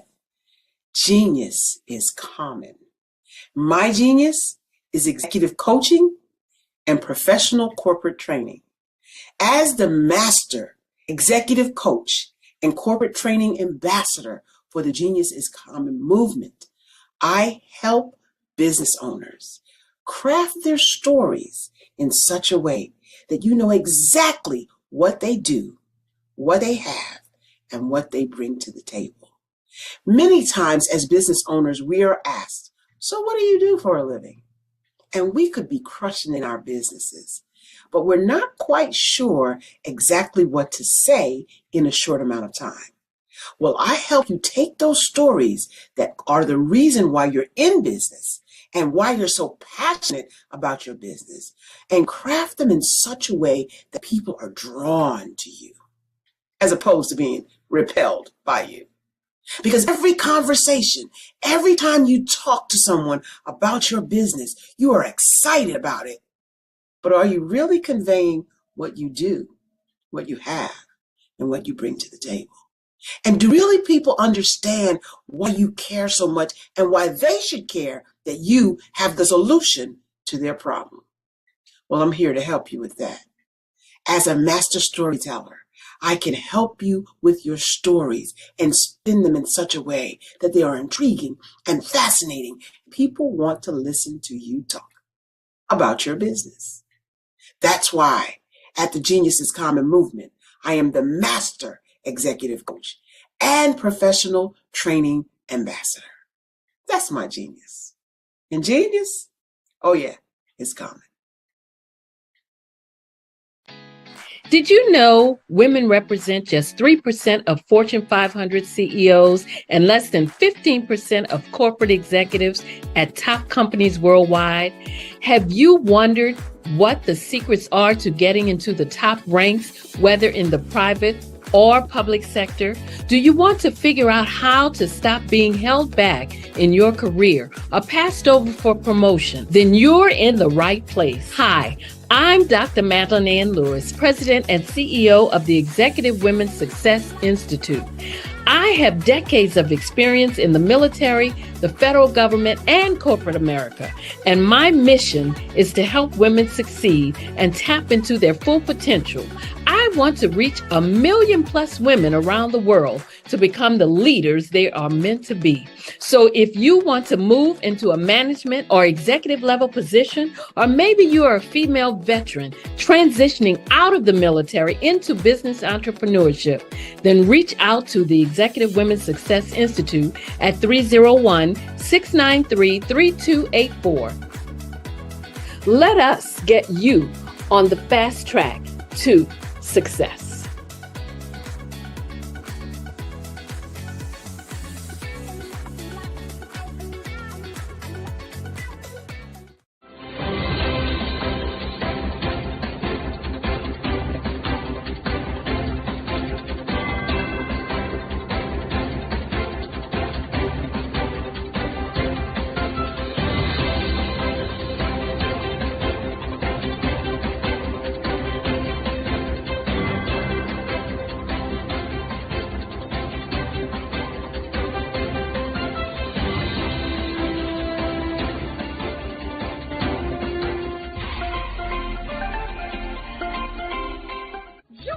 Dr. Eric Kelly III and a host of phenomenal speakers from all around the globe for this 7-day virtual event that you don't want to miss. The mission of the Black Business Expo is to raise scholarship money from kids all the way from high school, all the way from college. The Black Business Olympics is one of the largest Black business showcases in the world. It is an opportunity for businesses and companies to showcase their businesses globally. We are going to be giving away laptops up to $5,000 away to students. Again, I'm Olivia Appleberry, the founder of 2 Cents Finance and one of the speakers for the expo. I am so excited to see you there. For more info, go to www.blackbusinessexpousa.com or call 919-308-9090 and hope to see you there. I am Black Business. From the moment I wake until the time I sleep. Yes, I am Black Business. I am Black Business. Tell me, are you Black Business? I am Black Business. Do you support Black businesses? Listen, I support Black business because I am Black Business. Black Business Expo, one of the largest business showcases in the history of Black business in the world. The world! Sign up today at www.blackbusinessexpousa.com or call 919-308-9090. I am Black Business. I am Black Business. From the moment I wake until the time I sleep, I am Black Business. I am Black Business. Are you Black Business? I am Black Business. Do you support Black businesses? I support Black business because I am Black Business. Black Business Expo, one of the largest business showcases in the history of Black America and North Carolina. Join Dr. Eric Kelly III and a host of phenomenal speakers from all around the globe for this 7-day virtual event that you don't want to miss. The mission of the Black Business Expo is to raise scholarship money from kids all the way from high school all the way from college. The Black Business Olympics is one of the largest Black business showcases in the world. It is an opportunity for businesses and companies to showcase their businesses globally. We are going to be giving away laptops up to $5,000 away to students. Again, I'm Olivia Appleberry, the founder of 2 Cents Finance and one of the speakers for the expo. I am so excited to see you there. For more info, go to www.blackbusinessexpousa.com or call 919-308-9090 and hope to see you there. I am Black Business. From the moment I wake until the time I sleep. Yes, I am Black Business. I am Black Business. Tell me, are you Black Business? Black Business Expo, one of the largest business showcases in the history of Black business in the world.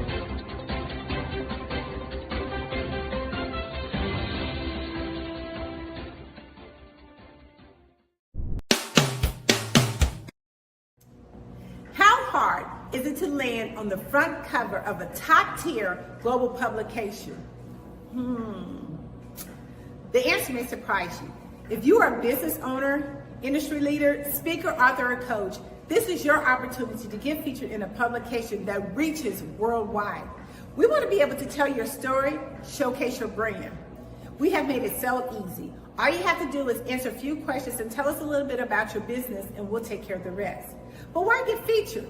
1, it gives you massive exposure to a global audience. 2, it helps to boost your credibility and your authority in your industry. And 3, it helps you to expand your network and unlock opportunities. Now, right now, we are offering a special limited time offer. You can be seen by over 10,000 viewers and readerships each month. So don't wait. This is your time to elevate your business and get featured. All you have to do is click the link below and get started today.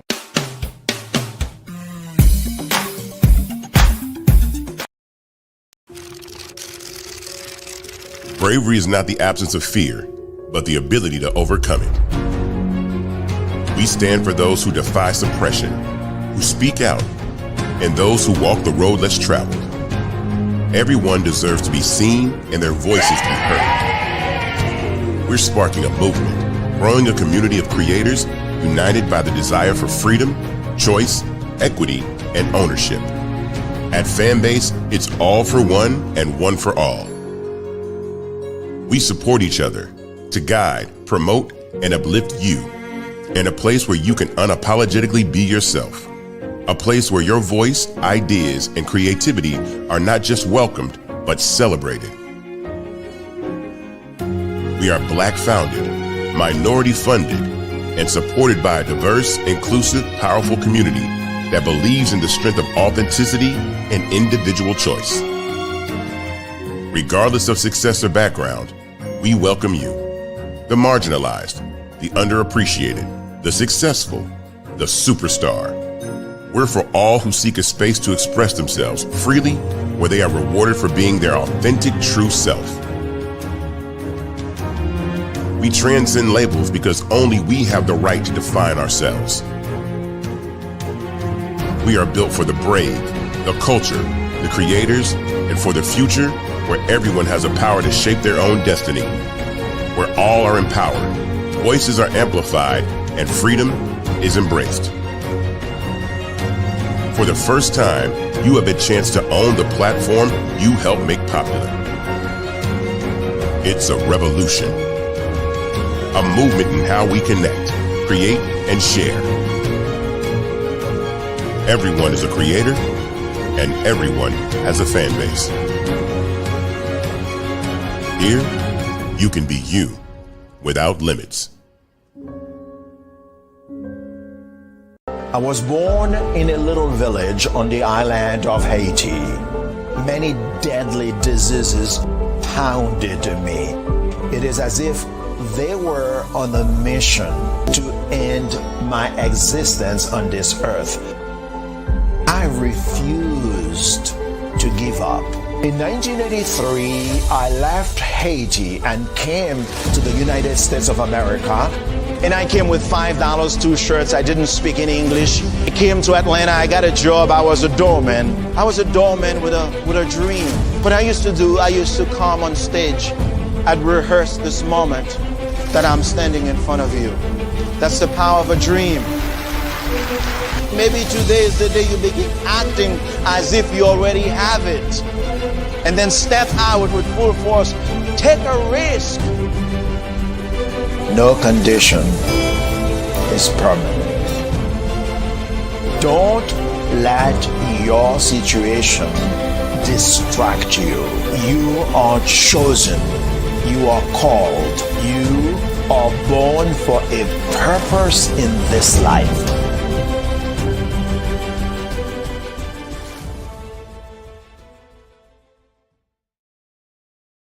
Over the past few years, we've seen the growth of existing and new initiatives focused on financial inclusion, building global networks, and reducing the wealth gap in response to the idea there's not enough seats at the table.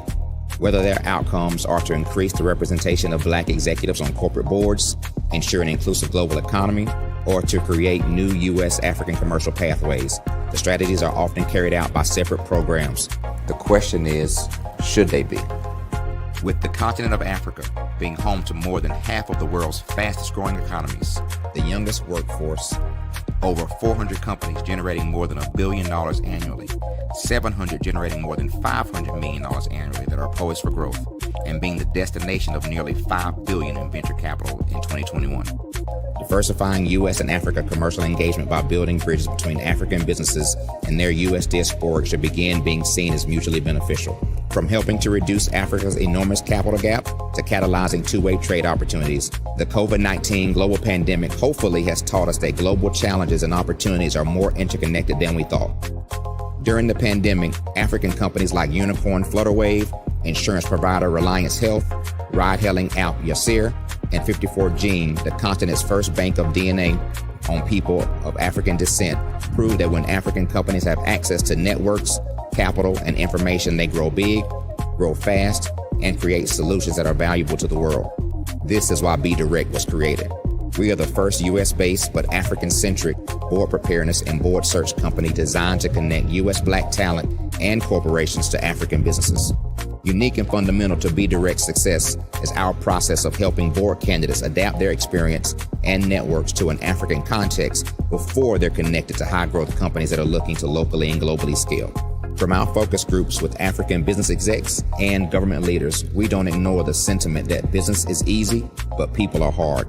Having a pool of board candidates with hard-to-access networks and extensive experience across the business lifecycle, including successfully raising capital, is table stakes for an initiative like this. So yes, we have that. But corporate or entrepreneurial success in the U.S. does not guarantee success in Africa. Developed alongside industry partners on the continent, our training program, BDirect Prep, is designed to transpose their experience to create cultural comfort, understanding, and a commitment to helping businesses in Africa scale. Our board governance sessions are African continental and country specific, integrated with cultural awareness and dexterity training, masterclasses led by African industry execs, and mentoring and coaching from African continental-based facilitators. But even more unique to BDirect Prep, we cap off our training program with an immersion trip to help candidates that have not been to Africa before see and feel Africa's complexity and opportunity from African soil. We all know traditional network-based board placement has historically left a lot of us out of ever really being in the paid board pipeline. Our strategy supports the work of many great organizations that are successfully filling seats at U.S. board tables by creating more tables for those that are still left on the sideline. It's time to start seeing the role and value of U.S. Black talent and businesses on the continent of Africa differently. Old perceptions and habits limit economic inclusion. Let's transition Black talent and the African businesses they will support from the periphery of the global economy to its core.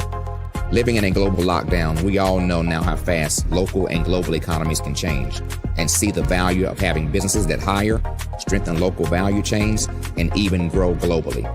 Status quo in any form holds back progress. We must democratize U.S.-Africa commercial engagement by socially and economically connecting cultures that have long been disconnected. It's time for Africa's U.S. diaspora to redefine their global value by helping African businesses scale continentally and globally.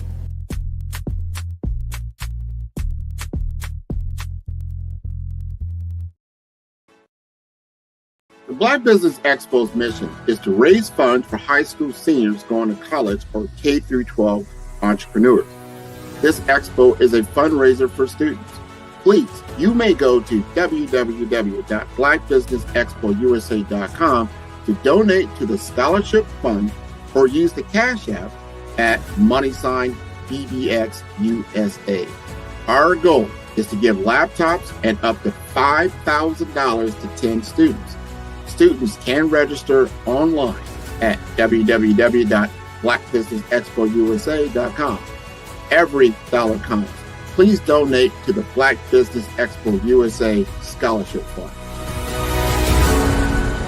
Sometimes you got to hear the news from the Black perspective, and more specifically, Black publishers. And that's exactly why you have to download the HeyTie app, the largest mobile app delivering breaking news, videos, and podcasts from 200 of your favorite Black publishers. Yes, 200 Black publishers delivering news as it happens, literally all in one app. Go to HAYTI.com or download the app in the Google Play Store or Apple App Store. It's completely free, along with information that you can trust, so go check them out.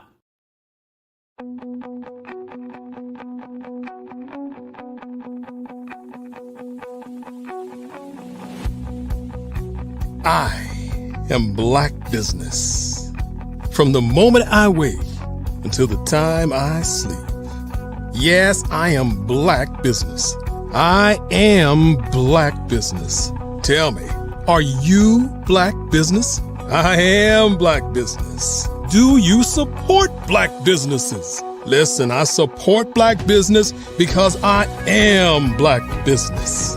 Black Business Expo, one of the largest business showcases in the history of Black business in the world. The world!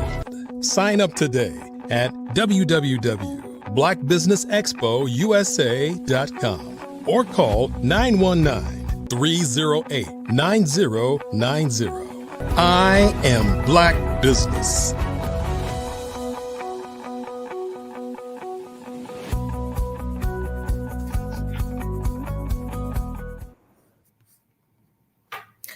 Good afternoon, business owners, entrepreneurs, thought leaders, and corporations.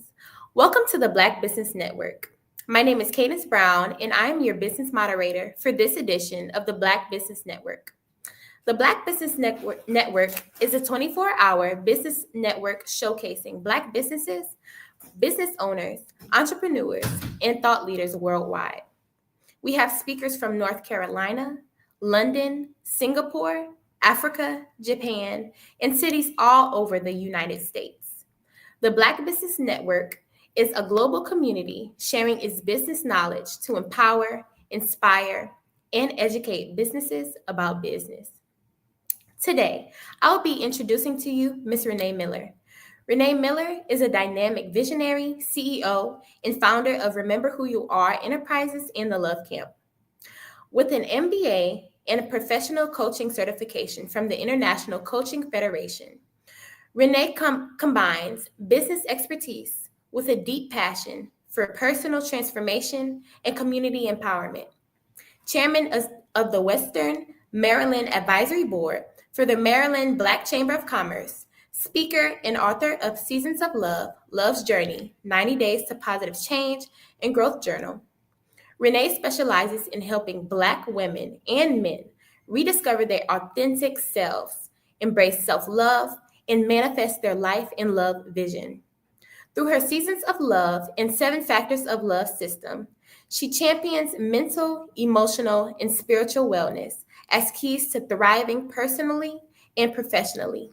When not leading change, Renee enjoys designing jewelry, exploring nature, immersing herself in music and the arts, and traveling the world for inspiration and renewal. I present to you Ms. Renee Miller. How are you doing today? Hi, how are you? I'm doing blessed. well. You How about yourself? Good. Let's start with talking about your business. What inspired you to create the Love Camp? And what's the core mission and vision? At the end of the day, I was just exhausted with the stats around healthy relationships in the Black community. I felt like experiencing such high divorce rates, low marriage rates. And for me, it was just very difficult to see so many Black women that were single. And I wasn't necessarily encouraging just to get married for married's sake, but really to think about how do we start with the individual, the couple, and then the household and create healthy love relationships. So the vision was really simple: create more healthy relationships in the Black community so that it impact us for generations to come. And so that's what created the Love Camp. It's awesome. What makes the Love Camp unique compared to other relationship coaching services or retreats? One of the things that I pride myself on with starting the Love Camp is that it supports healthy Black love along the entire love journey.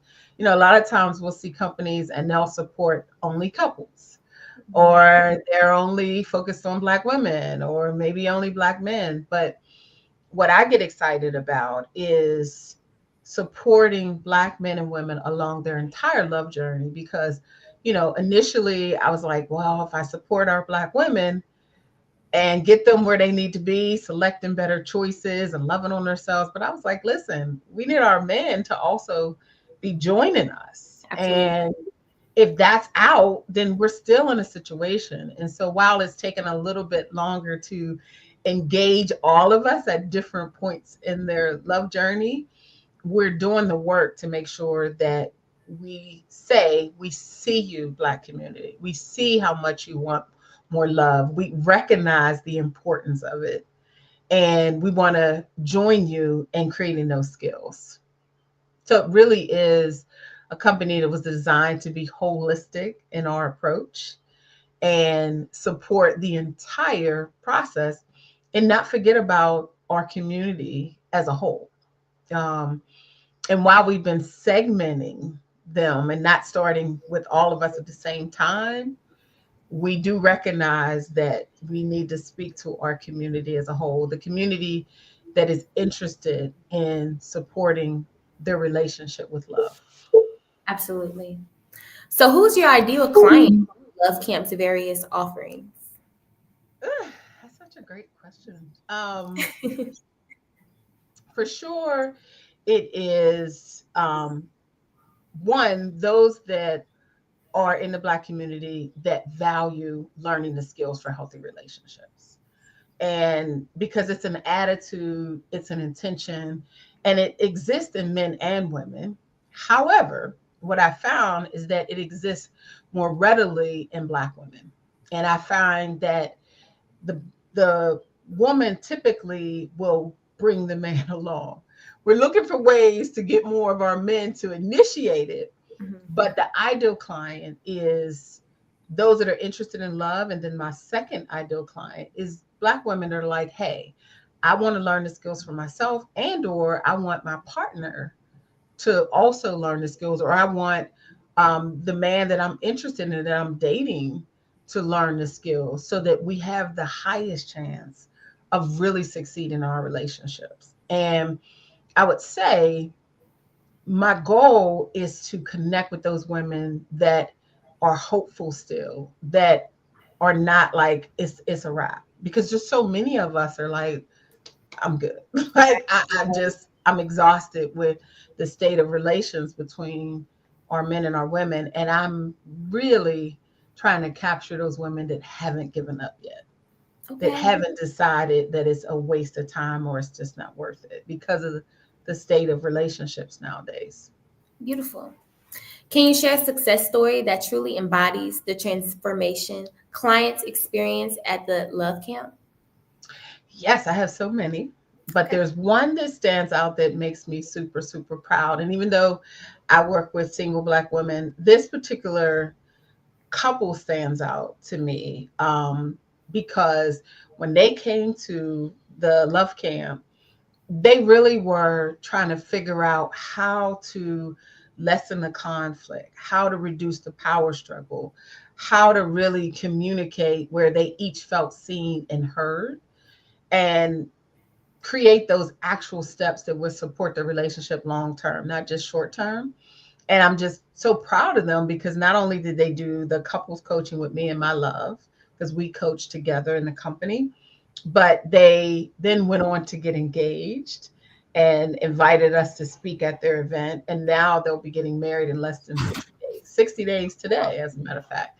And so when we see the transformation of couples that learn the skills, conflict and communication and vulnerability and learning how to be honest in difficult conversations, for me, that just makes my heart smile, because it's not just talking in theory, but it's like, how do you actually do this thing in this day and age with things different than when they were in the 70s and the 60s and the 80s?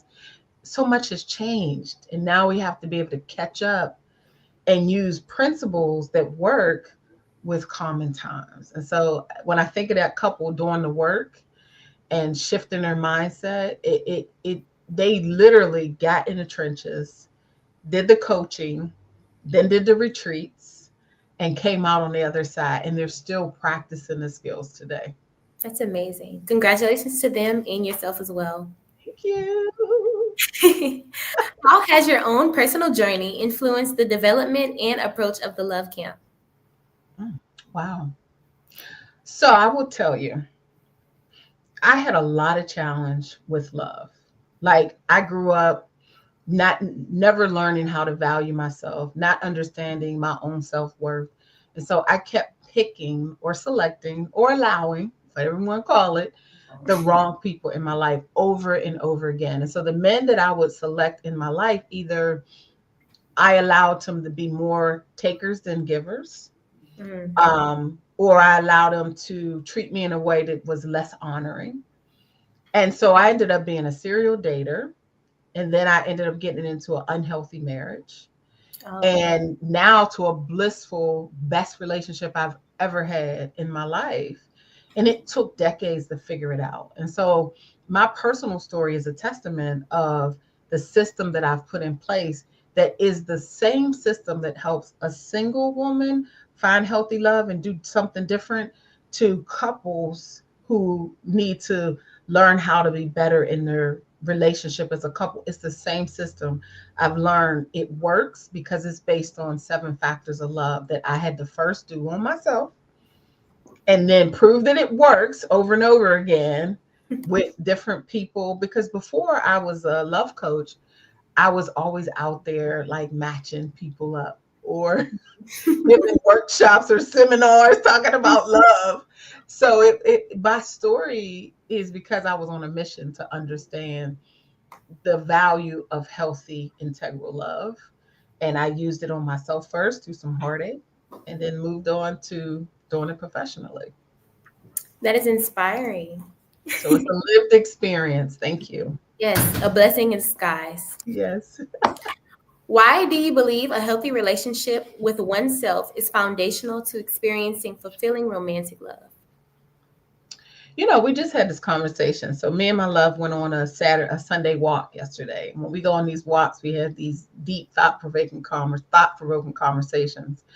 And one of the things that we were talking about just yesterday is what I truly believe is that we're only able to love another up to the level that we love ourselves.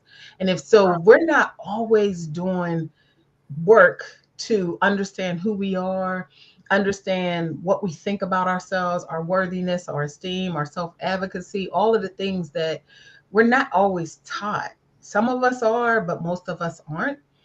Then when you go to connect with another person and you're not grounded in the beauty of who you are, even the things you don't like about yourself, you can't give yourself grace to receive them and take them in, there are many things that happen, but one of the things that will happen is we're always going to someone else, looking outside of ourselves for that love and that connection and that validation, and not knowing how to give it to ourselves first, so that when we connect with other people, it's overflow. It's extra. It's not, oh, I need to go find and get something that's missing from that other person. It's, I need to give it to myself first and keep earning that with myself. Keep learning to be the love that we want in our lives first, so that when it comes, it's extra.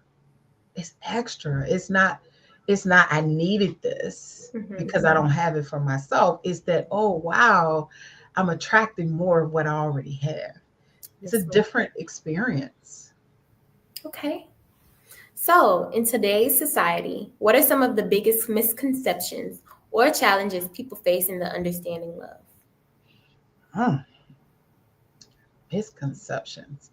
So I would say, building off of what we just said, like believing that you gotta go and get love. You attract more of what you have. So you attract love because you're being loved. Like attracts like. Absolutely. I would also say that love is not this thing that is always emotions and feel good. For me, the misconception about love is that it's just a feeling. To me, love is the verb that we don't think of as a verb enough. We think of it as this ethereal thing, this feeling, this emotion. But really, to me, love is the energy and the source of what we need. And when we put love as a verb in action, it's the thing that we need to really have successful relationships, even when it's hard. Wow, that's a beautiful perspective. Thank you. You often talk about love is action or love in action. Can you explain what that means and why it's crucial? Yeah.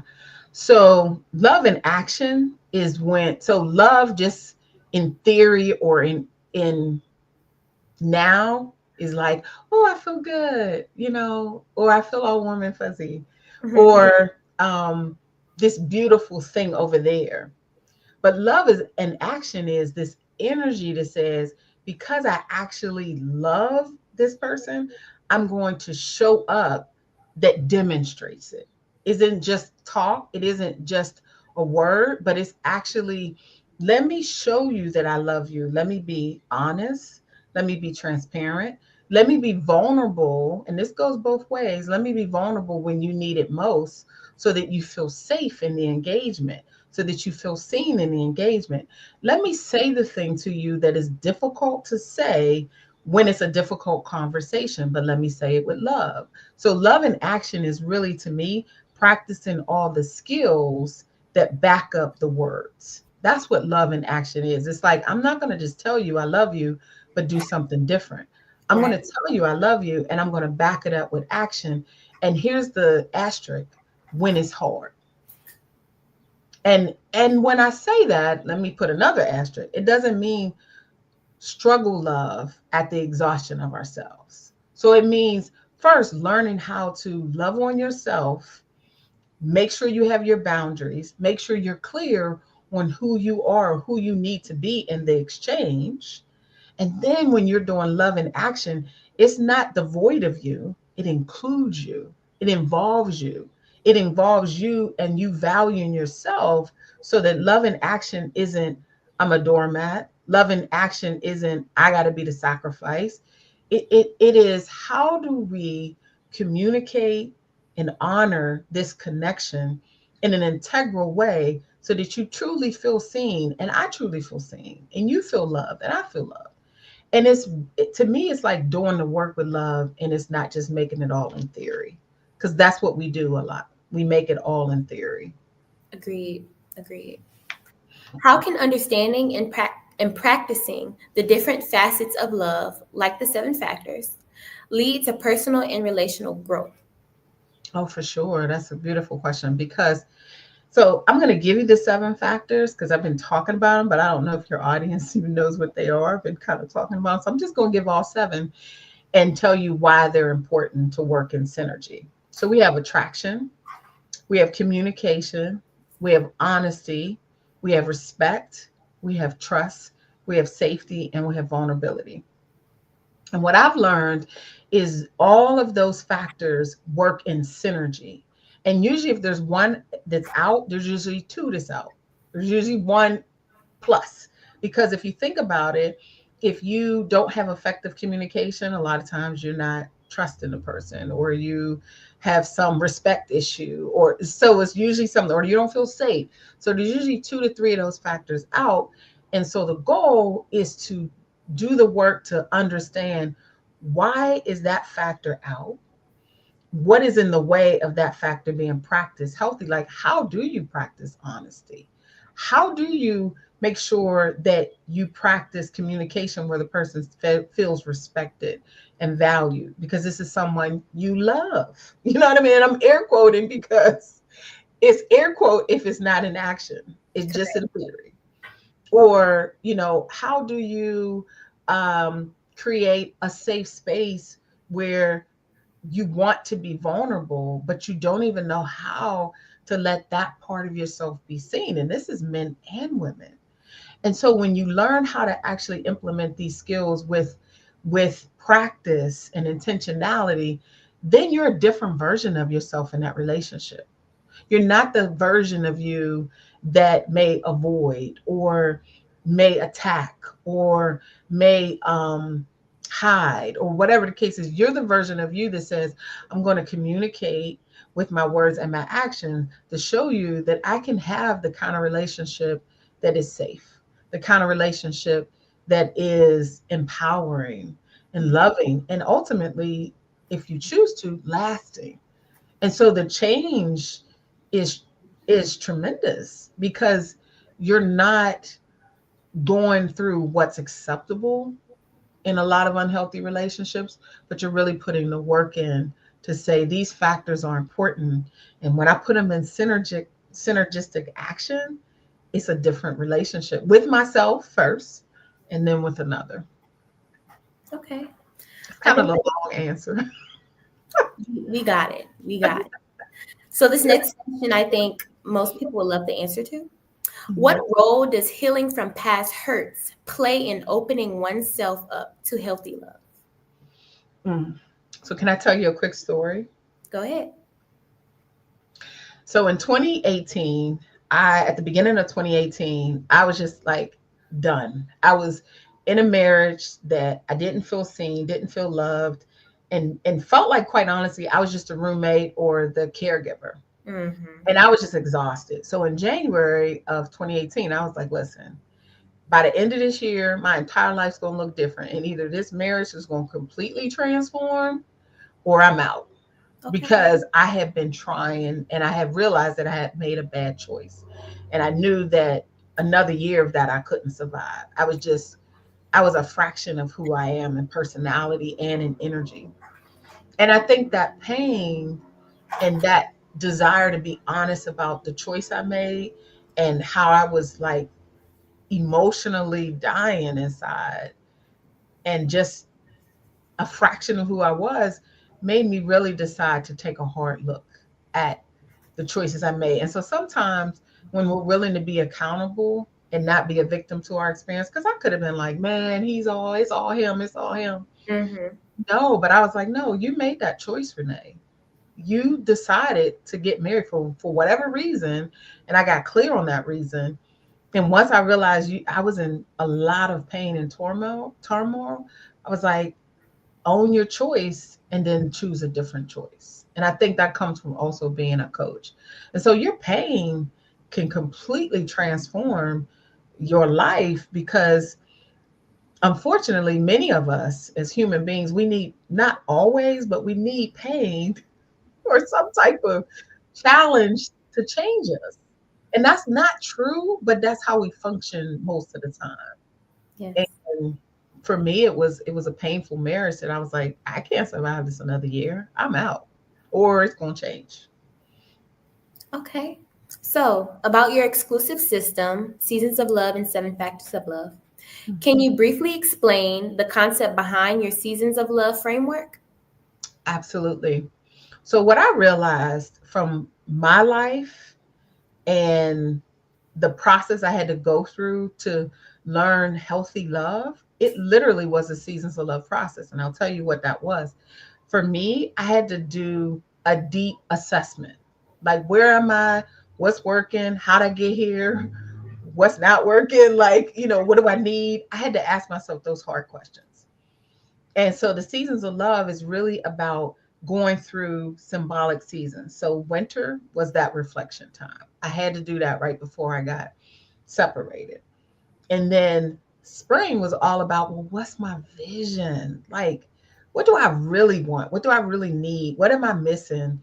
And getting clear on the vision that I could have for my life. Because think about it, if you're in a horrible state, whether with yourself or with a relationship, you need to be able to come up from that dark place. You need to be able to see something more that you can believe that you can have. For sure.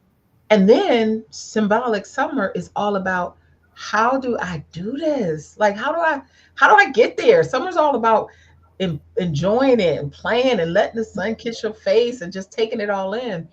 And that's when clients work with me, whether it's one-on-one or even at retreats, I lead them through the skill building, the 7 factors of love. Once you get clear on where you are and what your vision is, now let's practice it. Let me show you how all of these skills work in harmony. Let me show you the synergistic approach. And then finally, fall is all about reaping the harvest. So like when you realize I've grown, then I want to teach you how to maintain that, even if you're in the meantime season, even if you haven't exactly created the exact relationship you're working for, you're not the same person. So how do you hold on to that? How do you not let the old you come back and take over? Because it'll happen. It's like, I'm about to take over. Those are some great reflection questions. So with that being said, how do the 7 factors of love provide a practical roadmap for building strong relationships? Yeah. So individually, they need to be understood. Individually, we need to understand how we think about attraction. Like, for example, if you're a single person, what do you use to be attracted? A lot of times it's education, height, money. Right. It's all those things that don't necessarily guarantee your value. You treat it well, you're loved on. Don't guarantee those things. And I've dated them all. I've dated millionaires and I've dated bus operators. So I understand the value of, one, how to pick right now from attraction. I now know attraction. What are you using to attract? How's your communication? Do you know how to communicate first with yourself? And then do you know how to communicate with your significant other or even a potential date? Because we don't often know how to communicate. That's a skill within itself. Then how honest are we with ourselves? I had to do that hard work, like shadow work, and identify. Because a lot of times it's hard to be honest with ourselves, so it's hard to be honest with another. So everything starts from the inside out. And then finally, the other 4 are the same process. When we look at respecting ourselves, when we look at trusting ourselves, we look at learning to be vulnerable with ourselves and really creating safety.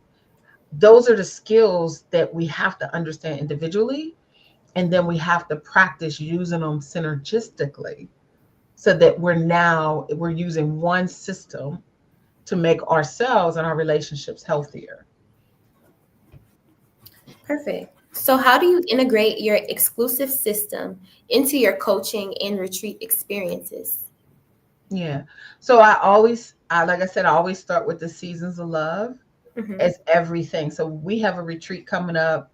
We have several retreats coming up at the Love Camp, and one of them is in Savannah, one's in Bali, one is in Gatlinburg, and one is in DC. Okay. Those are the couple ones. But then we have one coming up in LA for single women. We have one coming up in Bali for single women. When I say single, I mean women that are coming by themselves, that want to work on strengthening that love energy within themselves. And every single couple, every single retreat is the same. We're going to do that deep dive in symbolic winter, and we're going to really look at, okay, where are you? Where do you want to be? And I'll lead them through the entire process where they'll still use the 7 factors of love to do the deep dive. But here's what makes it unique. Every environment we go to, we use that culture, whether it's that city or that country, to bring the excursions out. Like, how do you trust yourself when you're in Bali walking down a temple and you got this waterfall coming over you, and you got to trust that you're safe going into the unknown?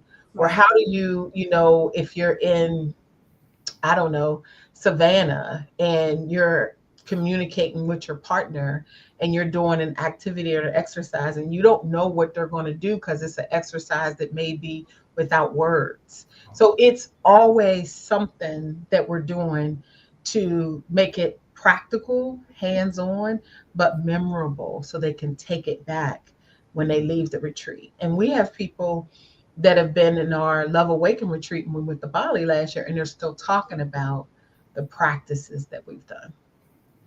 Okay. Sounds super fun. Thank you. Yeah, it's always fun. What can Black women expect to gain from attending your Love Awaken retreats?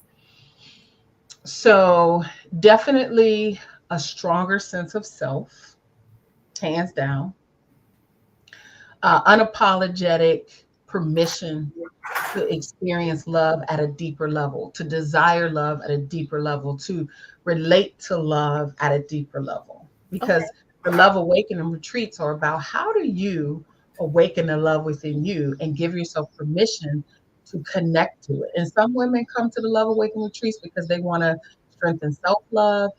Some come because they have a dream or a vision, but they won't give themselves permission to experience it. Some come because they want romantic love, but they don't know how to get out of the way. And the common theme is awakening to love. And so when they leave, they are empowered to see themselves in their relationship with love different, and their worthiness conversation changes. It's a whole different, I know I'm worthy and I've been holding myself back, but here's why.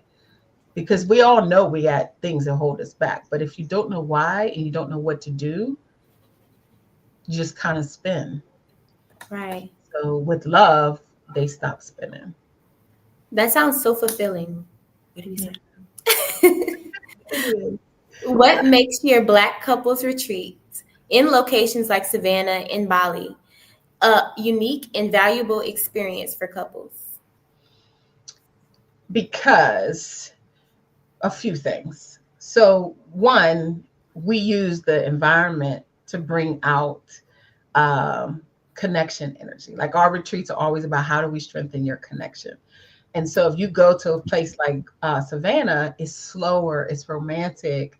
We curate different date night experiences. If you go to a place like Bali, it's more spiritual.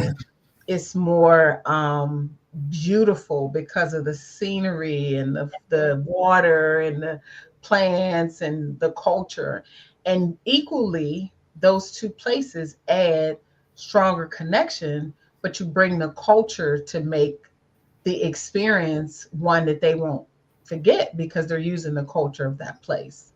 And that's what makes it unique. But I also think having other couples that you can safely talk about things that you don't get to talk to other couples about, and being transparent and safe, because we pride ourselves on making it a safe environment. And we've been able to do that so far consistently, where people feel like, wow, I didn't know what I was walking into, and I thought I was gonna have to tell all my business and I'm gonna be like exposing myself, but it's not.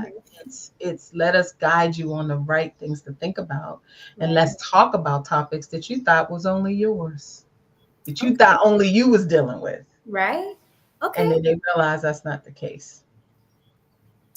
Can you describe the personalized approach you take with your VIP couples curated experiences?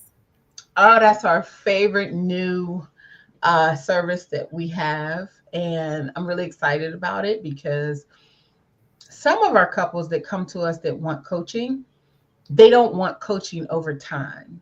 Typically, coaching is a process where we work with people over 3 or 4 months. But some people are like, I want to have focused, concentrated time, skill building that is concentrated, intensive, and just with you guys where we can get some quicker results. And so what happens is people join us in Maryland and we curate not only a Friday night date night where we get the chance to meet them, we have dinner with them, and then we do the work. So they actually are using 7 factors of love in action, like they're actually speaking to their partner the way they need to. They're practicing the skills. They're being honest about their feelings. They're like doing intensive. So imagine 8 hours of intensive work with 2 love coaches. And then when you finish, you get to have a little bit of a woosah, and then you are going out on a date that we curate for you. And so the VIP sessions are for people that are like, I want to team up with love coaches that will guide us on the results that we need sooner than later in an environment that feels new and focused and intentional. Okay. And I have one last question for you. Sure. What's the most rewarding aspect of the work you do at the Love Camp? Rewarding. I would absolutely say the most rewarding that we do with the Love Camp is to see the shifts that happen over and over again, the awareness, the transformation, the clarity, whether it's with self first and then with their partner. And I think being able to realize how they relate to love is powerful because we all have our own context about love. We all have our own, what is love to us? But when you add what is love to me, and then how have I related to love in my relationships, whether it's with myself or with others, it's completely transformative.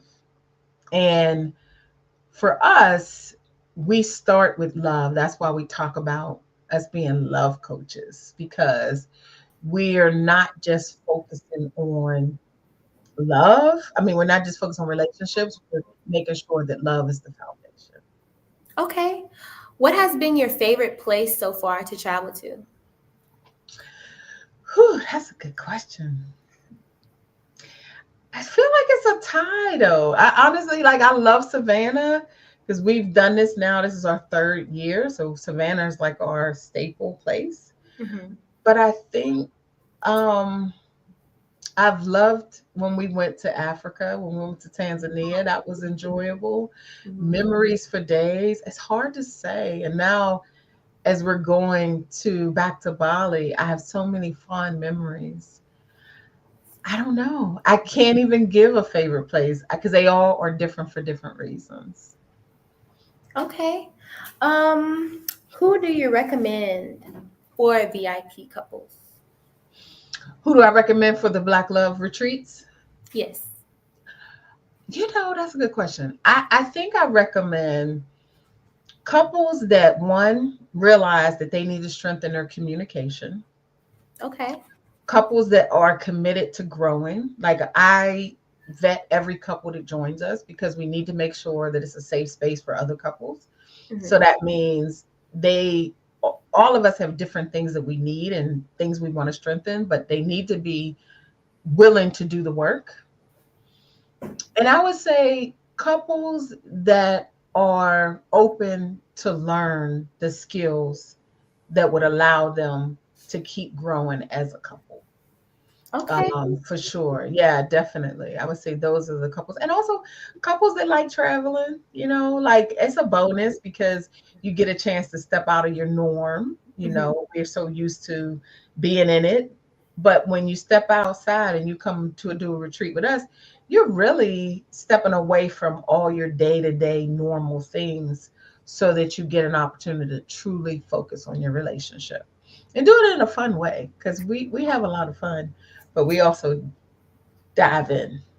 Of course. And excuse me. How long has it been for you to see results in your couples? It varies. Okay. What I would say is it can be We have one couple that we started working with about a month ago, and we're seeing results right away just from the first call. Wow. Because we're intentional about getting quick wins so they can feel confident in overcoming the challenges they have. And equally, like when I work with Black women that are working on their love story, I typically see shifts in them within maybe a month because we're getting that clarity of what stops them. Why are they blocked in love? Why are they making the choices they make? And so they typically, I notice usually within 3 to 4 weeks a shift.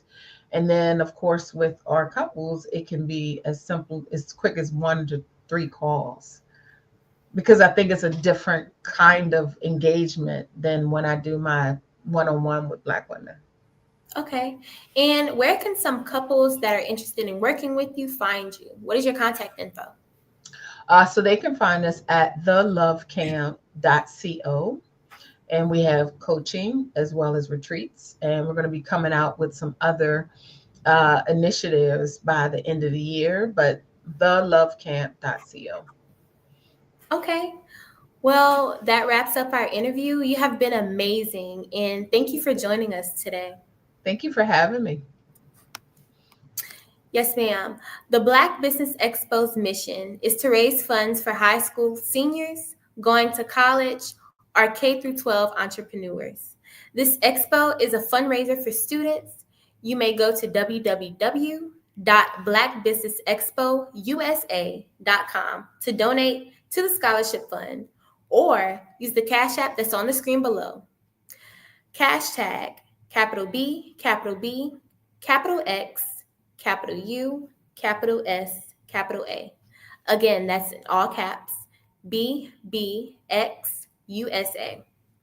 Our goal is to give laptops and up to $5,000 to 10 students.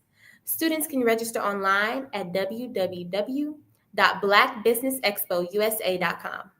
Every dollar counts, so we want to remind you to donate to the scholarship fund. We also want to thank our Black Business Expo USA sponsors for April 2025. NC100, Suede Soul, Carolina, Virginia Minority Supplier Development Council, Step Management, Margie McLean Foundation, Genius is Common, Executive Women's Success Institute, The Quality Coaching Company, Superwoman Business Services, Creative Force Studios, Lee Entertainment, Black Business Olympics, Artistic Art Design, Banks Law Firm, and Black Business Expo USA. Genius is common, and I'll see you on the other side. Bye for now. Hey everyone, it's Grant McGaw, CEO of 5-Star BDM and host of the award-winning Follow the Brand podcast and TV series, where I help you to build a 5-star brand that people will follow. My genius is personal brand development through intelligent communication and helping you achieve your business and career goals. I am a requested speaker on digital technology and brand development issues. I want to work with you to increase the value of your current opportunities while attracting new ones. Every one of you is unique, and we all share challenges that can be addressed through smart branding. As a super connector, I work with you as an executive coach to guide you along the complicated business and career development road, providing the enhancement tools and information you need to succeed. Together, I will help you succeed in today's challenging business climate. I will evaluate and measure your progress. Best of all, I am right alongside you every step of the way.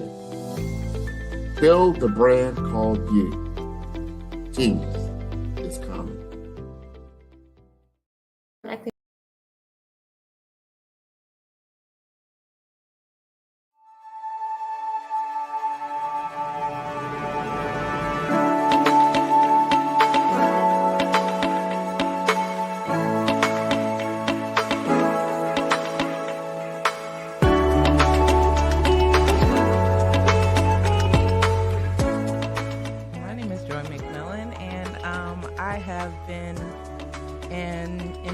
control and nursing for over 30 years. It is truly my passion. I love being able to see people who are in need go into a facility and get quality care, have quality outcomes, and don't leave with anything they didn't come in with.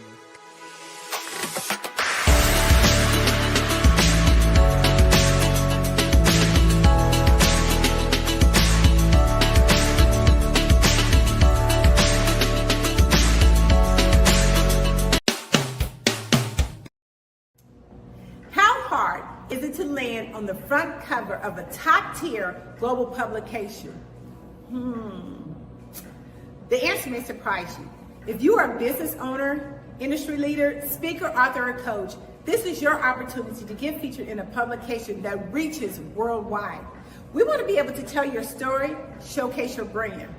We have made it so easy. All you have to do is answer a few questions and tell us a little bit about your business, and we'll take care of the rest. But why get featured?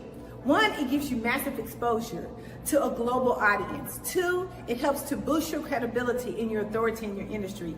And three, it helps you to expand your network and unlock opportunities. Now, right now, we are offering a special limited time offer. You can be seen by over 10,000 viewers and readerships each month. So don't wait. This is your time to elevate your business and get featured. All you have to do is click the link below and get started today. I was born in a little village on the island of Haiti. Many deadly diseases pounded me. It is as if they were on a mission to end my existence on this earth. I refused to give up. In 1983, I left Haiti and came to the United States of America. And I came with $5, 2 shirts. I didn't speak any English. I came to Atlanta. I got a job. I was a doorman. I was a doorman with a dream. What I used to come on stage. I'd rehearse this moment that I'm standing in front of you. That's the power of a dream. Maybe today is the day you begin acting as if you already have it. And then step out with full force. Take a risk. No condition is permanent. Don't let your situation distract you. You are chosen. You are called. You are born for a purpose in this life.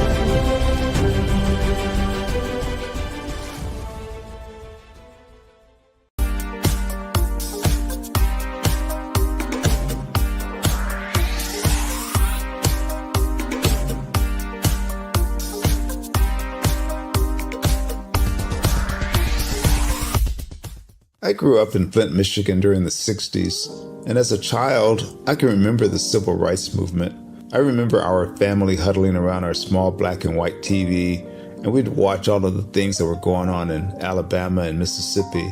Some of my older cousins were active in the movement, and each week we would have a large Sunday dinner with the extended family, and they would come back and tell us about all of the things that they had seen and done. As a child of about 8 or 9 years old, I always wanted to grow up and be a part of the movement, but by the time I became of age, it was all over. All of the marching was done. I always felt left out, that I didn't get a chance to participate in the civil rights movement. But little did I know that God had another plan for me as a computer instructor and database developer. But even then, it bothered me that I didn't see many people of color in my classes. That is when journalist Dr. John Ray introduced me to Dr. Joel Dudley Sr. and Dr. Eunice Dudley of Dudley Products, who had been mentored by the millionaire S.B. Fuller. Through Dr. Dudley, I was introduced to Dr. Lafayette Jones, past Vice President of Marketing for John H. Johnson of Johnson Publishing, and his wife, Sandra Miller Jones, who was the Vice President at Quaker Oats, and together they created SMSI, a national marketing firm. Dr. George C. Frazier of FrazierNet and the Power Networking Conference, Dr. Jackie Mayfield of ComproTax, founder of the largest Black-owned income tax service, and even billionaire Michael B. Roberts. They all believe that the way to close the wealth gap is through entrepreneurship, because we as a people had to overcome slavery and secondly, obtain our civil rights to be able to eat in any restaurant or stay at any hotel that we wanted.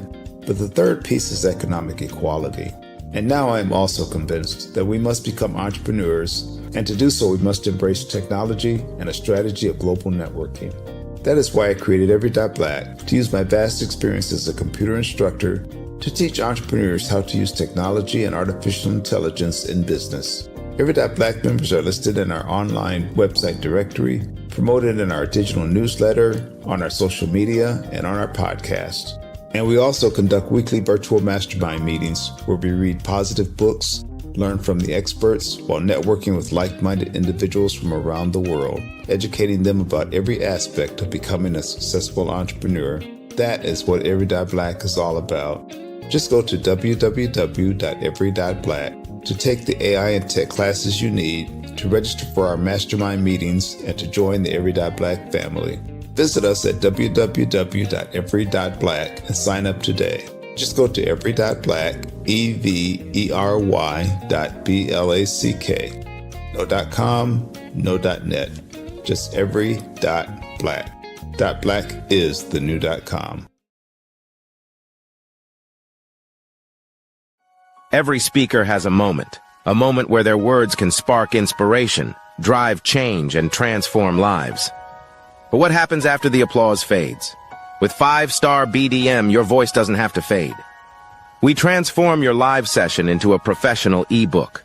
Imagine your session becoming a permanent, interactive asset, reaching new audiences across the globe. Like Grant McGough and Dr. Eric Kelly III, whose session on the Mindset Revolution continues to inspire thousands through their custom ebook. Your ideas can become a lasting impact. Turn your session into an ebook that not only tells your story, but expands your reach, builds your brand, and engages your audience. With embedded videos, custom graphics, and a stunning flipbook or PDF format, your message will inspire long after the event is over. And for a limited time only during the Black Business Olympics, get your custom ebook today. This is your chance to transform your message into something truly unforgettable at an unbeatable price. Your package includes a professionally designed ebook, a flipbook or PDF, embedded video of your session, and custom graphics. Everything you need to showcase your message in a way that lasts. With 5-star BDM, your session becomes more than a moment. It becomes an opportunity for growth, greater visibility, and lasting impact. See your influence multiply as your message reaches new clients, partnerships, and platforms. Ready to turn your ideas into a global movement? Visit 5starbdm.com to secure your custom ebook today. Your audience is ready to listen.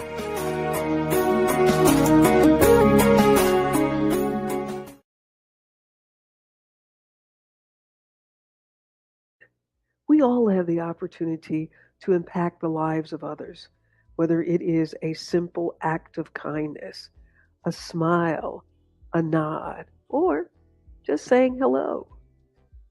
Hello, I'm Pamela D. Marshall, corporate mindfulness coach and author of The Art of Forgiveness.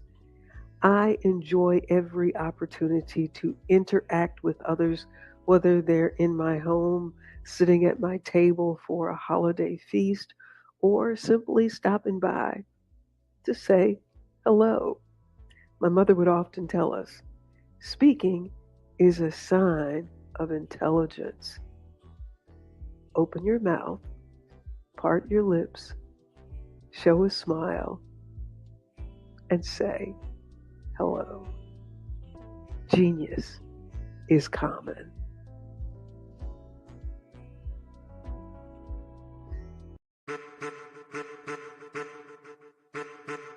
I am a child of the Most High God. He has gifted me in ways that I could not even imagine and didn't know.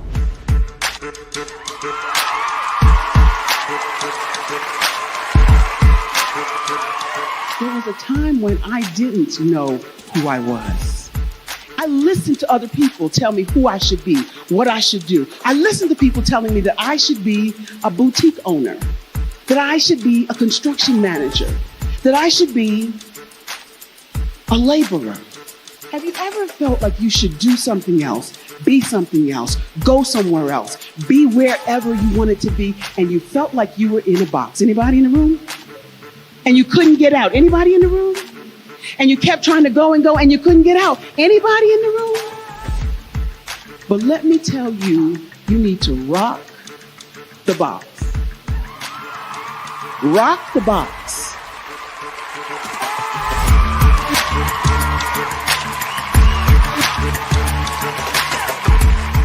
I am engaging, inspiring, and empowering.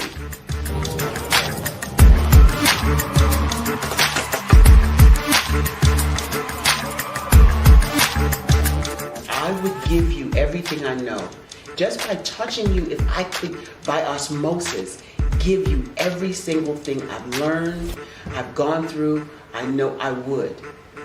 We know that's not possible, but as it is possible, I love to share information with people. Some of you out there, people have told you that you can't be, you can't have, you can't do. But I will tell you, like Kinston said, you can, you must, and you will. If it's to be, it's going to be me. You got to say it. If it's to be, it's going to be. If it's to be, it's going to be. If it's to be, it's going to be.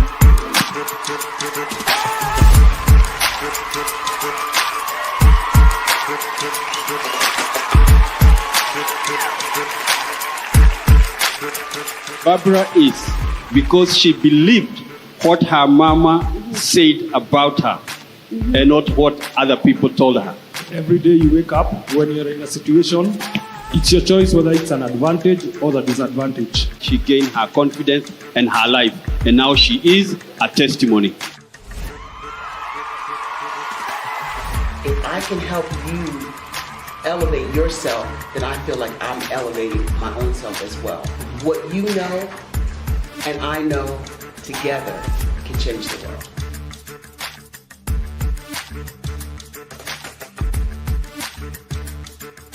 Artist to me is a creative expression of something from nothing.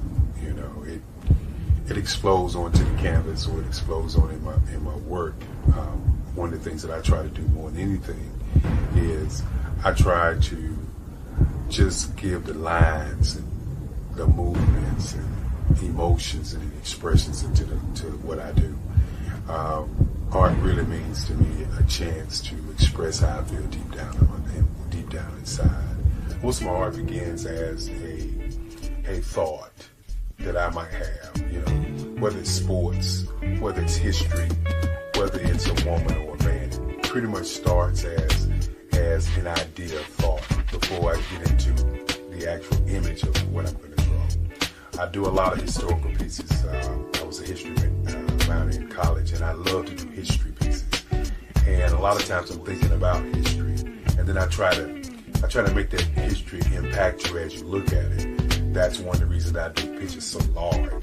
People ask me, why do I do the pictures so big? And I tell them, I want the piece to impact them as they're looking at it. To kind of dominate their space.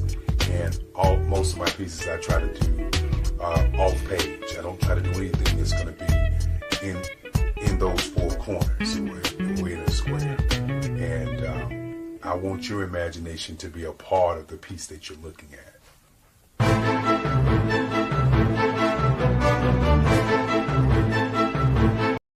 I am from Washington, D.C., but I was raised in Durham, North Carolina. I came to Durham when I was about 5 or 6, and then I traveled back and forth to D.C. because it's where my people are from.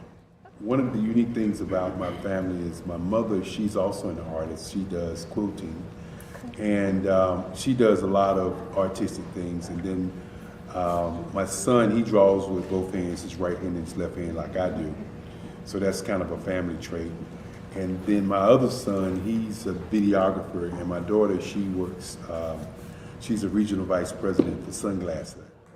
When you start out drawing and sketching, you want to continue to explore, you know, each avenue. I do pastels, I do pen and ink, I do painting, I do acrylics. I haven't done oils yet, But I try to do all facets of art. What I say to a lot of times to people is, you can't put yourself in a box when you're an artist. You have to explore. And over the course of my life, I've tried to explore different mediums. I also do sculpture as well.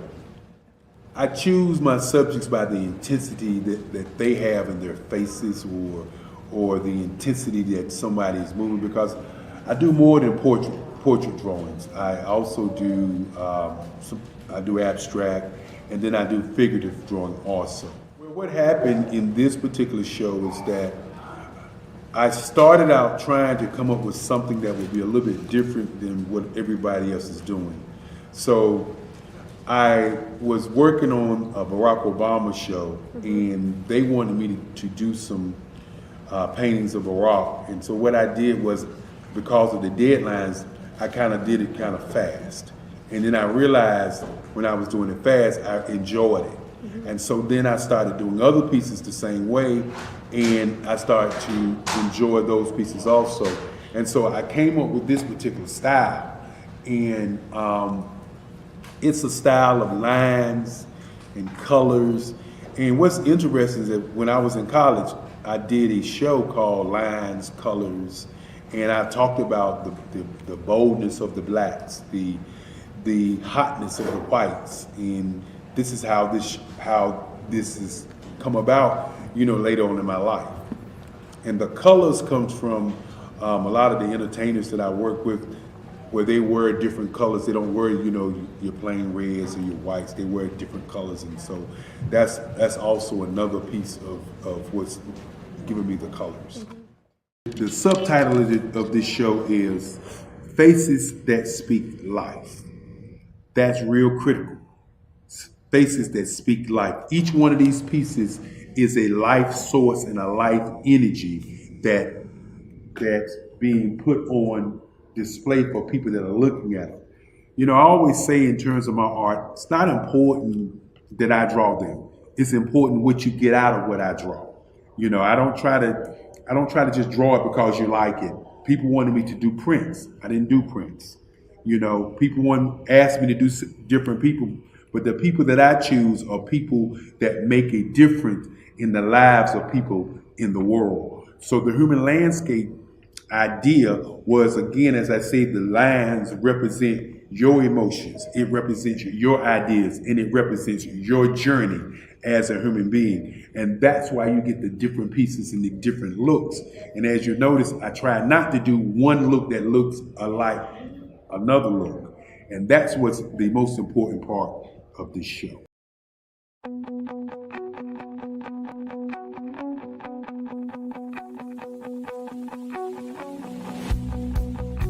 I am Black Business.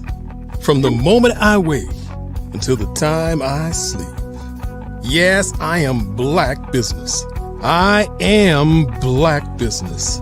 Tell me, are you Black Business? I am Black Business. Do you support Black businesses? Listen, I support Black business because I am Black Business.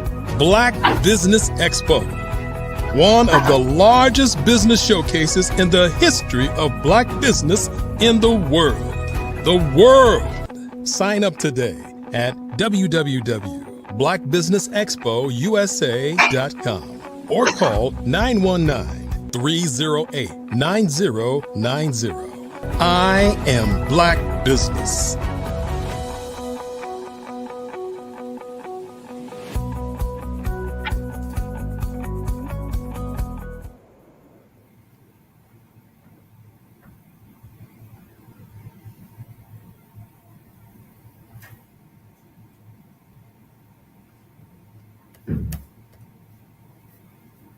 The Black Business Expo's mission is to raise funds for high school seniors going to college or K-12 entrepreneurs. This expo is a fundraiser for students. Please, you may go to www.blackbusinessexpousa.com to donate to the scholarship fund or use the Cash App at $BBXUSA. Our goal is to give laptops and up to $5,000 to 10 students. Students can register online at www.blackbusinessexpousa.com. Every dollar counts. Please donate to the Black Business Expo USA Scholarship Fund.